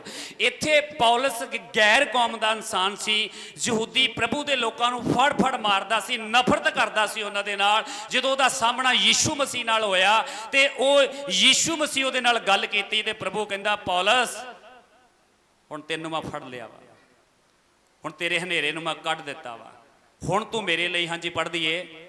ਮੈਂ ਤੈਨੂੰ ਇਸ ਕੌਮ ਅਤੇ ਪਰਾਈਆਂ ਕੌਮਾਂ ਤੋਂ ਬਚਾਵਾਂਗਾ। ਕਹਿੰਦਾ ਮੈਂ ਤੈਨੂੰ ਇਸ ਕੌਮ ਤੇ ਪਰਾਈਆਂ ਕੌਮਾਂ ਤੋਂ ਬਚਾਵਾਂਗਾ ਜਿਨ੍ਹਾਂ ਦੇ ਕੋਲ ਮੈਂ ਤੈਨੂੰ ਘੱਲਦਾ ਹਾਂ, ਜਿਨ੍ਹਾਂ ਦੇ ਕੋਲ ਮੈਂ ਤੈਨੂੰ ਘੱਲਦਾ ਹਾਂ, ਤਾਂ ਜੋ ਤੂੰ ਉਹਨਾਂ ਦੀਆਂ ਅੱਖਾਂ ਨੂੰ ਖੋਲ ਦੇਵੇਂ ਭਾਈ ਉਹ ਹਨੇਰੇ ਤੋਂ ਚਾਨਣ ਦੀ ਵੱਲ ਅਤੇ ਸ਼ੈਤਾਨ ਦੇ ਵਸ ਤੋਂ ਪਰਮੇਸ਼ਰ ਦੀ ਵੱਲ ਮੁੜਨ। ਹਾਲੇਲੂਇਆ। ਦੋ ਚੀਜ਼ਾਂ ਕਹਿੰਦਾ ਮੈਂ ਤੈਨੂੰ ਫੜਿਆ ਹੀ ਇਸ ਕਰਕੇ ਆ। ਅੱਜ ਸਾਨੂੰ ਇੱਥੇ ਸਾਰੇ ਬੈਠਿਆਂ ਨੂੰ ਗੈਰ ਕੌਮਾਂ ਚੋਂ ਫੜਿਆ ਪ੍ਰਭੂ ਨੇ। ਕਾਹਦੇ ਲਈ ਫੜਿਆ? ਜੋ ਵਚਨ ਇੱਥੇ ਦੱਸ ਰਿਹਾ। ਉਹ ਕਹਿੰਦਾ ਮੈਂ ਤੈਨੂੰ ਇਹਨਾਂ ਤੋਂ, ਆਪਣੀ ਕੌਮ ਤੇ ਗੈਰ ਕੌਮਾਂ ਤੋਂ ਬਚਾਵਾਂਗਾ। ਮੈਂ ਤੈਨੂੰ ਇਹਨਾਂ ਦੇ ਵਿੱਚ ਭੇਜਾਂਗਾ। ਤੂੰ ਇਸ ਕੌਮ ਨੂੰ ਤੇ ਗੈਰ ਕੌਮਾਂ ਨੂੰ ਹਨੇਰੇ ਚੋਂ ਕੱਢ ਕੇ ਚਾਨਣ 'ਚ ਲੈ ਕੇ ਆਵੇਂਗਾ, ਸ਼ੈਤਾਨ ਦੇ ਵਸ ਚੋਂ ਕੱਢ ਕੇ ਮੇਰੇ ਕੋਲ ਲੈ ਕੇ ਆਵੇਂਗਾ। ਹਾਂਜੀ। ਉਹ ਪਾਪਾਂ ਦੀ ਮਾਫੀ ਅਤੇ ਉਹਨਾਂ ਵਿੱਚ ਜੋ ਮੇਰੇ ਉੱਤੇ ਨਿਸ਼ਚਾ ਕਰਕੇ ਪਵਿੱਤਰ ਹੋਏ ਹਨ ਵਿਰਸਾ ਪਾਉਣ। ਕਹਿੰਦਾ ਉਹ ਆਪਣੇ ਪਾਪਾਂ ਦੀ ਮਾਫੀ ਲੈ ਕੇ ਜਿਹੜੇ ਮੇਰੇ ਤੇ ਵਿਸ਼ਵਾਸ ਕਰਦੇ ਆ ਉਹ ਇਹ ਵਿਰਸਾ ਪਾਉਣ ਜਿਹੜਾ ਮੈਂ ਉਹਨਾਂ ਦੇ ਲਈ ਠਹਿਰਾਇਆ। ਹਾਂਜੀ ਅੱਗੇ। ਸੋ ਹੇ ਰਾਜਾ ਅਗ੍ਰਿਪਾ, ਮੈਂ ਉਸ ਸਵਰਗੀ ਦਰਸ਼ਨ ਤੋਂ ਬੇਮੁਖ ਨਾ ਹੋਇਆ, ਸਗੋਂ ਪਹਿਲਾਂ ਦਮਿਸ਼ਕ ਦੇ ਰਹਿਣ ਵਾਲਿਆਂ ਨੂੰ ਅਤੇ ਯਰੂਸ਼ਲਮ ਅਤੇ ਸਾਰੇ ਯਹੂਦੀ ਦੇਸ਼ ਵਿੱਚ ਅਤੇ ਪਰਾਈਆਂ ਕੌਮਾਂ ਨੂੰ ਵੀ ਉਪਦੇਸ਼ ਕੀਤਾ। ਇੱਥੇ ਉਹ ਕਹਿ ਰਿਹਾ ਵਾ ਕਿ ਰਾਜਾ ਮੈਂ ਉਸ ਉਪਦੇਸ਼ ਤੋਂ ਬੇਮੁਖ ਨਹੀਂ ਹੋਇਆ। ਅੱਜ ਸਾਡੇ ਤੇ ਫੈਸਲਾ ਵਾ ਕਿ ਪ੍ਰਭੂ ਨੇ ਸਾਨੂੰ ਚੁਣਿਆ, ਉਹਨੇ ਸਾਨੂੰ ਉਪਦੇਸ਼ ਦਿੱਤਾ, ਗਵਾਹੀ ਦੇਣ ਦੇ ਲਈ, ਵਚਨ ਦੇਣ ਦੇ ਲਈ। ਅਸੀਂ ਅੱਜ ਬੇਮੁਖ ਹੋਣਾ ਕਿ ਨਹੀਂ ਹੋਣਾ। ਇੱਥੇ ਵਾਰਤਾ ਚੱਲ ਰਹੀ ਹੈ, ਬਹੁਤ ਲੰਬੀ ਆ। ਸਾਰੀ ਵਾਰਤਾ ਚਲਦਿਆਂ ਚਲਦਿਆਂ ਇੱਕ ਰਾਜੇ ਦੇ ਸਾਹਮਣੇ ਖੜਾ ਵਾ। ਰਾਜੇ ਦੇ ਸਾਹਮਣੇ ਖੜ ਕੇ ਗੱਲਬਾਤ ਹੋ ਰਹੀ ਆ ਪੌਲਸ ਦੀ। ਕਿੰਨਾ ਪਰਮੇਸ਼ਰ ਦੇ ਆਤਮਾ ਦਾ ਅਭਿਸ਼ੇਕ ਇਹਦੇ ਅੰਦਰ ਹੋਵੇਗਾ, ਕਿੰਨੀ ਪਰਮੇਸ਼ਰ ਦੇ ਆਤਮਾ ਦੀ ਸਮਰਥ ਦਲੇਰੀ ਇਹਦੇ ਅੰਦਰ ਹੋਵੇਗੀ ਕਿ ਉਸ ਆਤਮਾ ਨੇ, ਉਸ ਚਾਨਣ ਨੇ ਜਿਹੜਾ ਇਹਦੇ ਅੰਦਰ ਆ ਗਿਆ, ਉਹਨੇ ਇਹਨੂੰ ਇੰਨਾ ਮਜ਼ਬੂਤ ਕਰ ਦਿੱਤਾ ਕਿ ਇੱਕ ਰਾਜੇ ਦੇ ਸਾਹਮਣੇ ਖੜਾ ਹੋ ਕੇ ਬੋਲ ਰਿਹਾ ਵਾ ਤੇ ਗਵਾਹੀ ਦੇ ਰਿਹਾ ਵਾ ਯੀਸ਼ੂ ਮਸੀਹ ਦੀ। ਤੇ ਰਾਜਾ ਅੱਗੋਂ ਇਹ ਕਹਿੰਦਾ, ਫਿਲਾਤੁਸ ਉਹਦਾ ਵਜ਼ੀਰ ਸੀ, ਉਹ ਕਹਿੰਦਾ ਕਿ ਪੌਲਸ ਤੂੰ ਨਹੀਂ ਜਾਣਦਾ ਕਿ ਜਿਸ ਰਾਜੇ ਦੇ ਸਾਹਮਣੇ ਖੜ ਕੇ ਤੂੰ ਬੋਲ ਰਿਹਾ ਵਾ, ਉਹਦੇ ਨਾਲ ਗੱਲ ਕਰ ਰਿਹਾ। ਤੇ ਉਹਨੂੰ ਇਹ ਕਹਿੰਦਾ ਇਹ ਬਹੁਤੀ ਵਿਦਿਆ ਨੇ, ਬਹੁਤੀ ਬਾਈਬਲ ਪੜ੍ਹਨੇ, ਚਰਚ 'ਚ ਜਾ ਕੇ ਬਹੁਤੀ ਆਰਾਧਨਾ ਤਾਰੀਫ ਕਰਨੇ ਤੈਨੂੰ ਕੰਬਲਾ ਕਰ ਦਿੱਤਾ ਵਾ, ਤੈਨੂੰ ਕੰਬਲਾ ਕਰ ਦਿੱਤਾ। ਜਿਸ ਤਰ੍ਹਾਂ ਸਾਨੂੰ ਲੋਕ ਕਹਿੰਦੇ ਪਾਗਲ ਹੋ ਗਏ ਆ, ਉਹ ਕਹਿੰਦਾ ਤੈਨੂੰ ਕੰਬਲਾ ਕਰ ਦਿੱਤਾ। ਤੇ ਉਹ ਗਾੜੀਆਂ ਸਵਾਲ ਕਰਦਾ, ਕਹਿੰਦਾ ਰਾਜਾ ਤੂੰ ਜਾਣਦਾ ਵਾ ਯੀਸ਼ੂ ਮਸੀਹ ਦੀ ਜਿਹੜੀ ਵਾਰਤਾ ਕਿਸੇ ਖੂੰਜੇ 'ਚ ਨਹੀਂ ਹੋਈ, ਇਹ ਦੁਨੀਆ ਦੇ ਸਾਹਮਣੇ ਆ, ਇਤਿਹਾਸ ਦੇ ਵਿੱਚ ਆ। ਕਿ ਯਿਸੂ ਮਸੀਹ ਇਸ ਧਰਤੀ ਤੇ ਆਇਆ, ਸਲੀਬ ਤੇ ਚੜਾਇਆ ਗਿਆ, ਮਾਰਿਆ ਗਿਆ, ਕਬਰ 'ਚ ਗਿਆ, ਤੀਜੇ ਦਿਨ ਮੁਰਦਿਆਂ 'ਚੋਂ ਜ਼ਿੰਦਾ ਹੋ ਕੇ 40 ਦਿਨ ਇਸ ਧਰਤੀ ਤੇ ਰਹਿ ਕੇ 500 ਲੋਕਾਂ ਦੀ ਹਾਜ਼ਰੀ ਜਿੰਦਾ ਸਵਰਗ ਨੂੰ ਉਠਾਇਆ ਗਿਆ, ਜਿਹਦੇ ਅੱਜ ਅਸੀਂ ਸਾਰੇ ਜਾਣੇ ਕੀ ਆ? ਗਵਾਹ ਵਾਂ। ਉਹ ਦੱਸ ਰਿਹਾ ਰਾਜੇ ਨੂੰ, ਕਹਿੰਦਾ ਤੂੰ ਖੁਦ ਜਾਣਦਾ ਵਾ, ਤੈਨੂੰ ਪਤਾ ਵੇ ਵਾਰਤਾ ਤੇਰੇ ਸਾਹਮਣੇ ਹੋਈ ਆ, ਇਹ ਲੁਕੀ ਛਿਪੀ ਨਹੀਂ ਆ ਕਿਸੇ ਕੋਲ। ਦਲੇਰੀ ਦੇ ਨਾਲ ਪਰਮੇਸ਼ਰ ਦਾ ਪ੍ਰਚਾਰ ਕਰ ਰਿਹਾ ਵਾ, ਹਨੇਰੇ ਚੋਂ ਖੁਦ ਬਾਹਰ ਨਿਕਲਿਆ ਵਾ, ਲੋਕਾਂ ਨੂੰ ਬਾਹਰ ਕੱਢਣ ਦਾ ਉਪਦੇਸ਼ ਦੇ ਰਿਹਾ ਵਾ, ਰਾਜੇ ਦੇ ਸਾਹਮਣੇ ਦਲੇਰੀ ਨਾਲ ਬੋਲ ਰਿਹਾ ਵਾ। ਤੇ ਬੋਲਦਾ ਬੋਲਦਾ ਰਾਜਾ ਅੱਗੋਂ ਕਹਿੰਦਾ ਕਿ ਤੈਨੂੰ ਲੱਗਦਾ ਕਿ ਤੂੰ ਥੋੜੇ ਕੀਤੇ ਮੈਨੂੰ ਮਸੀਹ ਕਰ ਲਵੇਂਗਾ? ਤੋ ਫੇਰ ਗਾੜੀਆਂ ਕਹਿੰਦਾ ਰਾਜਨ, ਇਹ ਰਾਜਾ, ਮੈਂ ਵਿਸ਼ਵਾਸ ਕਰਦਾ ਜਿਸ ਪਰਮੇਸ਼ਰ ਨੂੰ ਮੈਂ ਮੰਨਦਾ, ਜਿਹੜਾ ਪਰਮੇਸ਼ਰ ਮੇਰੇ ਵਰਗੇ ਅੜੀਅਲ ਇਨਸਾਨ ਨੂੰ ਹਨੇਰੇ ਚੋਂ ਕੱਢ ਕੇ ਚਾਨਣ 'ਚ ਲੈ ਕੇ ਆ ਸਕਦਾ ਵਾ। ਕਹਿੰਦਾ ਰਾਜਾ ਮੈਂ ਜਾਣਦਾ ਵਾਂ, ਨਿਰਾ ਤੂੰ ਹੀ ਨਹੀਂ, ਅੱਜ ਇੱਥੇ ਜਿੰਨੇ ਜਾਣੇ ਬੈਠੇ ਸੁਣ ਰਹੇ ਆ, ਇੱਕ ਦਿਨ ਆਵੇਗਾ ਇਹ ਸਾਰੇ ਹਨੇਰੇ ਚੋਂ ਨਿਕਲ ਕੇ ਚਾਨਣ 'ਚ ਆਉਣਗੇ ਯੀਸ਼ੂ ਮਸੀਹ ਦੇ ਨਾਮ ਦੇ ਵਿੱਚ। ਇਹ ਆਓ ਪਰਮੇਸ਼ਵਰ, ਇਹ ਆਓ ਖੁਦਾ, ਕਸੂਰ ਦੁਨੀਆ ਦਾ ਨਹੀਂ ਆ। ਇਸ ਈਸ਼ਰ ਦੇ ਯੁੱਗ ਨੇ ਉਹਨਾਂ ਦੀ ਬੁੱਧ ਫੜੀ ਆ। ਰੋਮੀਓ 1:1 'ਚ ਲਿਖਿਆ, ਭਾਵੇਂ ਉਹਨਾਂ ਪਰਮੇਸ਼ਰ ਨੂੰ ਜਾਣ ਲਿਆ ਤਾਂ ਵੀ ਉਹਦੇ ਯੋਗ ਵਡਿਆਈ ਨਹੀਂ ਕੀਤੀ, ਆਪਣੀਆਂ ਸੋਚਾਂ 'ਚ ਨਕੰਮੇ ਹੋ ਗਏ, ਉਹਨਾਂ ਦੇ ਬੁੱਧਹੀਨ ਮਨ ਹਨੇਰੇ ਹੋ ਗਏ ਆ। ਅੱਜ ਦੁਨੀਆ ਦੇ ਬੁੱਧਹੀਨ ਮਨ ਹਨੇਰੇ ਹੋਏ ਆ। ਉਹਨਾਂ ਨੂੰ ਗਾਲਾਂ ਕੱਢਣ ਵਾਲਾ ਰੱਬ ਕਿੱਥੋਂ ਮਿਲਿਆ ਵਾ? ਉਹਨਾਂ ਨੂੰ ਨਫ਼ਰਤ ਉਗਣ ਵਾਲਾ ਰੱਬ ਕਿੱਥੋਂ ਮਿਲਿਆ ਵਾ? ਉਹਨਾਂ ਨੂੰ ਕਿਸੇ ਦਾ ਕਤਲ ਕਰਨ ਵਾਲੀ ਰੱਬ ਕਿਹੜੇ ਨੇ ਇਜਾਜ਼ਤ ਦਿੱਤੀ ਆ? ਕਿਹੜਾ ਰੱਬ ਇਜਾਜ਼ਤ ਦਿੰਦਾ ਕਿ ਬਿਨਾਂ ਵਜ੍ਹਾ ਤੋਂ ਲੋਕਾਂ ਨੂੰ ਮਾਰ ਦਿਓ? ਕਿਹੜਾ ਰੱਬ ਇਜਾਜ਼ਤ ਦਿੰਦਾ ਕਿਸੇ ਦਾ ਘਰ ਢਾਹ ਦਿਓ, ਕਿਸੇ ਦੇ ਭਵਨ ਤੇ ਕਿਸੇ ਦੇ ਮੰਦਿਰ ਦੇ ਉੱਤੇ ਅਟੈਕ ਕਰ ਦਿਓ? ਕਿਹੜਾ ਰੱਬ ਇਜਾਜ਼ਤ ਦਿੰਦਾ ਕਿ ਮੂੰਹ ਚੋਂ ਗੰਦੀਆਂ ਗਾਲਾਂ ਕੱਢੋ? ਕੋਈ ਵੀ ਇਹੋ ਜਿਹਾ ਦੁਨੀਆ ਦੇ ਉੱਤੇ ਰੱਬ ਨਹੀਂ ਆ ਜਿਹੜਾ ਆਪਣੇ ਬੱਚਿਆਂ ਨੂੰ ਇਹ ਚੀਜ਼ ਸਿਖਾਉਂਦਾ ਵਾ ਕਿ ਤੁਸੀਂ ਇਹ ਕਰੋ। ਸਮਝਣਾ ਅਸੀਂ ਆ। ਇਸ ਲਈ ਪਰਮੇਸ਼ਰ ਦਾ ਧੰਨਵਾਦ ਆ ਕਿ ਉਹਨੇ ਸਾਨੂੰ ਹਨੇਰੇ ਦੇ ਕੰਮਾਂ ਚੋਂ ਕੱਢ ਕੇ ਆਪਣੇ ਚਾਨਣ ਦੇ ਵਿੱਚ ਸੱਦਿਆ ਵਾ। ਜਦੋਂ ਅਸੀਂ ਪਹਿਲਾ ਪਤਰਸ ਉਹਦੀ 2:9 ਪੜ੍ਹਦੇ ਆ, ਉੱਥੇ ਲਿਖਿਆ ਕਿ ਤੁਸੀਂ ਜਾਚਕਾਂ ਦੀ ਮੰਡਲੀ ਆ, ਪਰਮੇਸ਼ਰ ਦੇ ਘਰਾਣੇ ਦੇ ਲੋਕ ਆ, ਉਹਦਾ ਵੰਸ਼ ਆ। ਤੁਸੀਂ ਇਸ ਲਈ ਚੁਣੇ ਗਏ ਜੇ ਕਿ ਉਹਦੇ ਕਾਰਜਾਂ ਦਾ ਕੀ ਕਰੋ? ਵਰਣਨ ਕਰੋ। ਕਹਿੰਦਾ ਤੁਸੀਂ ਉਹਦੇ ਘਰਾਣੇ 'ਚ ਜੇ, ਤੁਸੀਂ ਉਹਦਾ ਵੰਸ਼ ਜੇ। ਤੇ ਤੁਹਾਨੂੰ ਇਹ ਨਹੀਂ ਘਰਾਣੇ 'ਚ ਵੰਸ਼ 'ਚ ਇਸ ਲਈ ਬਣਾਇਆ ਕਿ ਸੁਸਤ ਹੋ ਕੇ ਬੈਠੇ ਰਹੋ, ਹਨੇਰੇ ਦੇ ਕੰਮਾਂ 'ਚ ਲੋਕਾਂ ਨਾਲ ਸਹਿਮਤ ਹੋ ਜਾਓ। ਕਹਿੰਦਾ ਇਸ ਲਈ ਚੁਣਿਆ ਕਿ ਤੁਸੀਂ ਚਾਨਣ ਦੇ ਕੰਮਾਂ ਦਾ ਕੀ ਕਰੋ? ਵਰਣਨ ਕਰੋ। ਲੋਕਾਂ ਨੂੰ ਦੱਸੋ ਚਾਨਣ ਬਾਰੇ, ਕਿਉਂਕਿ ਤੁਸੀਂ ਵੰਸ਼ ਜੇ। ਦੱਸੋ ਰਾਜੇ ਦੇ ਘਰ ਵਿੱਚ ਕੀ ਆ, ਦੱਸੋ ਰਾਜੇ ਦਾ ਅਧਿਕਾਰ ਕੀ ਆ, ਦੱਸੋ ਰਾਜੇ ਦੇ ਵੰਸ਼ ਵਿੱਚ ਸ਼ਾਮਲ ਹੋਣ ਦਾ ਬੈਨੀਫਿਟ ਕੀ ਆ। ਇਸ ਲਈ ਮੈਂ ਵਿਸ਼ਵਾਸ ਕਰਦਾ ਕਿ ਸਵਰਗ ਦਾ ਪਰਮੇਸ਼ਰ ਜਿੰਦਾ ਵਾ। ਜਿਵੇਂ ਉਹਨੇ ਸਾਡੀਆਂ ਜੀਵਨਾਂ ਨੂੰ ਬਦਲਿਆ, ਉਹ ਹੋਰ ਨਾ ਵੀ ਬਦਲੇਗਾ। ਉਹ ਚਾਨਣ ਆ। ਤੇ ਉਹਨੇ ਕਿਹਾ ਵਾ ਜਿਹੜਾ ਚਾਨਣ ਦੇ ਪਿੱਛੇ ਚੱਲਦਾ ਉਹ ਹਨੇਰੇ 'ਚ ਨਹੀਂ ਰਵੇਗਾ। ਉਹਨੇ ਕਿਹਾ ਜੀਵਨ ਦੀ ਜੋਤੀ ਮੈਂ ਵਾਂ। ਉਹਨੇ ਕਿਹਾ ਜੀਵਨ ਦਾ ਚਾਨਣ ਮੈਂ ਵਾਂ, ਭੇਡਾਂ ਦਾ ਬੂਆ ਮੈਂ ਵਾਂ। ਇੱਕ ਗੱਲ ਬਾਈਬਲ ਦੇ ਵਿੱਚ ਲਿਖੀ ਹੋਵੇ ਤੇ ਆਪਾਂ ਕਹੀਏ ਵੀ ਫੇਕ ਹੋ ਸਕਦੀ ਆ, ਹਰ ਜਗ੍ਹਾ ਦੇ ਉੱਤੇ ਉਹ ਕਹਿ ਰਿਹਾ ਵਾ। ਇਸ ਲਈ ਪਰਮੇਸ਼ਰ ਦਾ ਧੰਨਵਾਦ ਕਰੋ। ਅੱਜ ਦੇ ਵਚਨ ਨੂੰ ਆਪਣੇ ਜੀਵਨਾਂ 'ਚ ਗ੍ਰਹਿਣ ਕਰੋ। ਪਰਮੇਸ਼ਰ ਤੁਹਾਡੇ ਹਨੇਰੇ ਜੀਵਨਾਂ ਨੂੰ ਚਾਨਣ ਦੇ ਵਿੱਚ ਲੈ ਕੇ ਆਵੇਗਾ ਯੀਸ਼ੂ ਮਸੀਹ ਦੇ ਨਾਮ 'ਚ। ਅੱਜ ਤੋਂ ਬਾਅਦ ਤੁਹਾਡੀਆਂ ਸਥਿਤੀਆਂ, ਹਾਲਾਤ ਹਨੇਰੇ 'ਚ ਨਹੀਂ ਰਹਿਣਗੇ ਜੇ ਸੱਚਮੁੱਚ ਹੀ ਤੁਸੀਂ ਯੀਸ਼ੂ ਦਾ ਪਿੱਛਾ ਕਰ ਰਹੇ ਜੇ। ਤੁਹਾਡਾ ਜੀਵਨ ਚਾਨਣ ਦੇ ਵਿੱਚ, ਪ੍ਰਕਾਸ਼ਨ ਦੇ ਵਿੱਚ ਹੋਇਆ ਵਾ। ਤੇ ਮੇਰਾ ਵਿਸ਼ਵਾਸ ਹੈ ਕਿ ਪਰਮੇਸ਼ਰ ਆਉਣ ਵਾਲੇ ਦਿਨਾਂ 'ਚ ਤੁਹਾਡੇ ਜੀਵਨ ਨੂੰ ਬਦਲੇਗਾ। ਆਮੀਨ। ਤਾੜੀਆਂ ਦੇ ਨਾਲ ਅਸੀਂ ਪਰਮੇਸ਼ਰ ਦਾ ਧੰਨਵਾਦ ਕਰਾਂਗੇ, ਸਵਾਗਤ ਕਰਾਂਗੇ ਪਰਮੇਸ਼ਰ ਦੇ ਉਸ ਵਚਨ ਦੇ ਲਈ, ਸਵਾਗਤ ਕਰਾਂਗੇ ਪਰਮੇਸ਼ਰ ਦੀ ਦਇਆ ਦੇ ਲਈ ਕਿ ਉਹਨੇ ਸਾਨੂੰ ਚਾਨਣ 'ਚ ਬੁਲਾਇਆ, ਅਸੀਂ ਹੁਣ ਹਨੇਰੇ 'ਚ ਨਹੀਂ ਆ। ਹਾਲੇਲੂਇਆ। ਆਓ ਅਸੀਂ ਅੱਜ ਪੋਸਟ ਮੀਟਿੰਗ ਆ,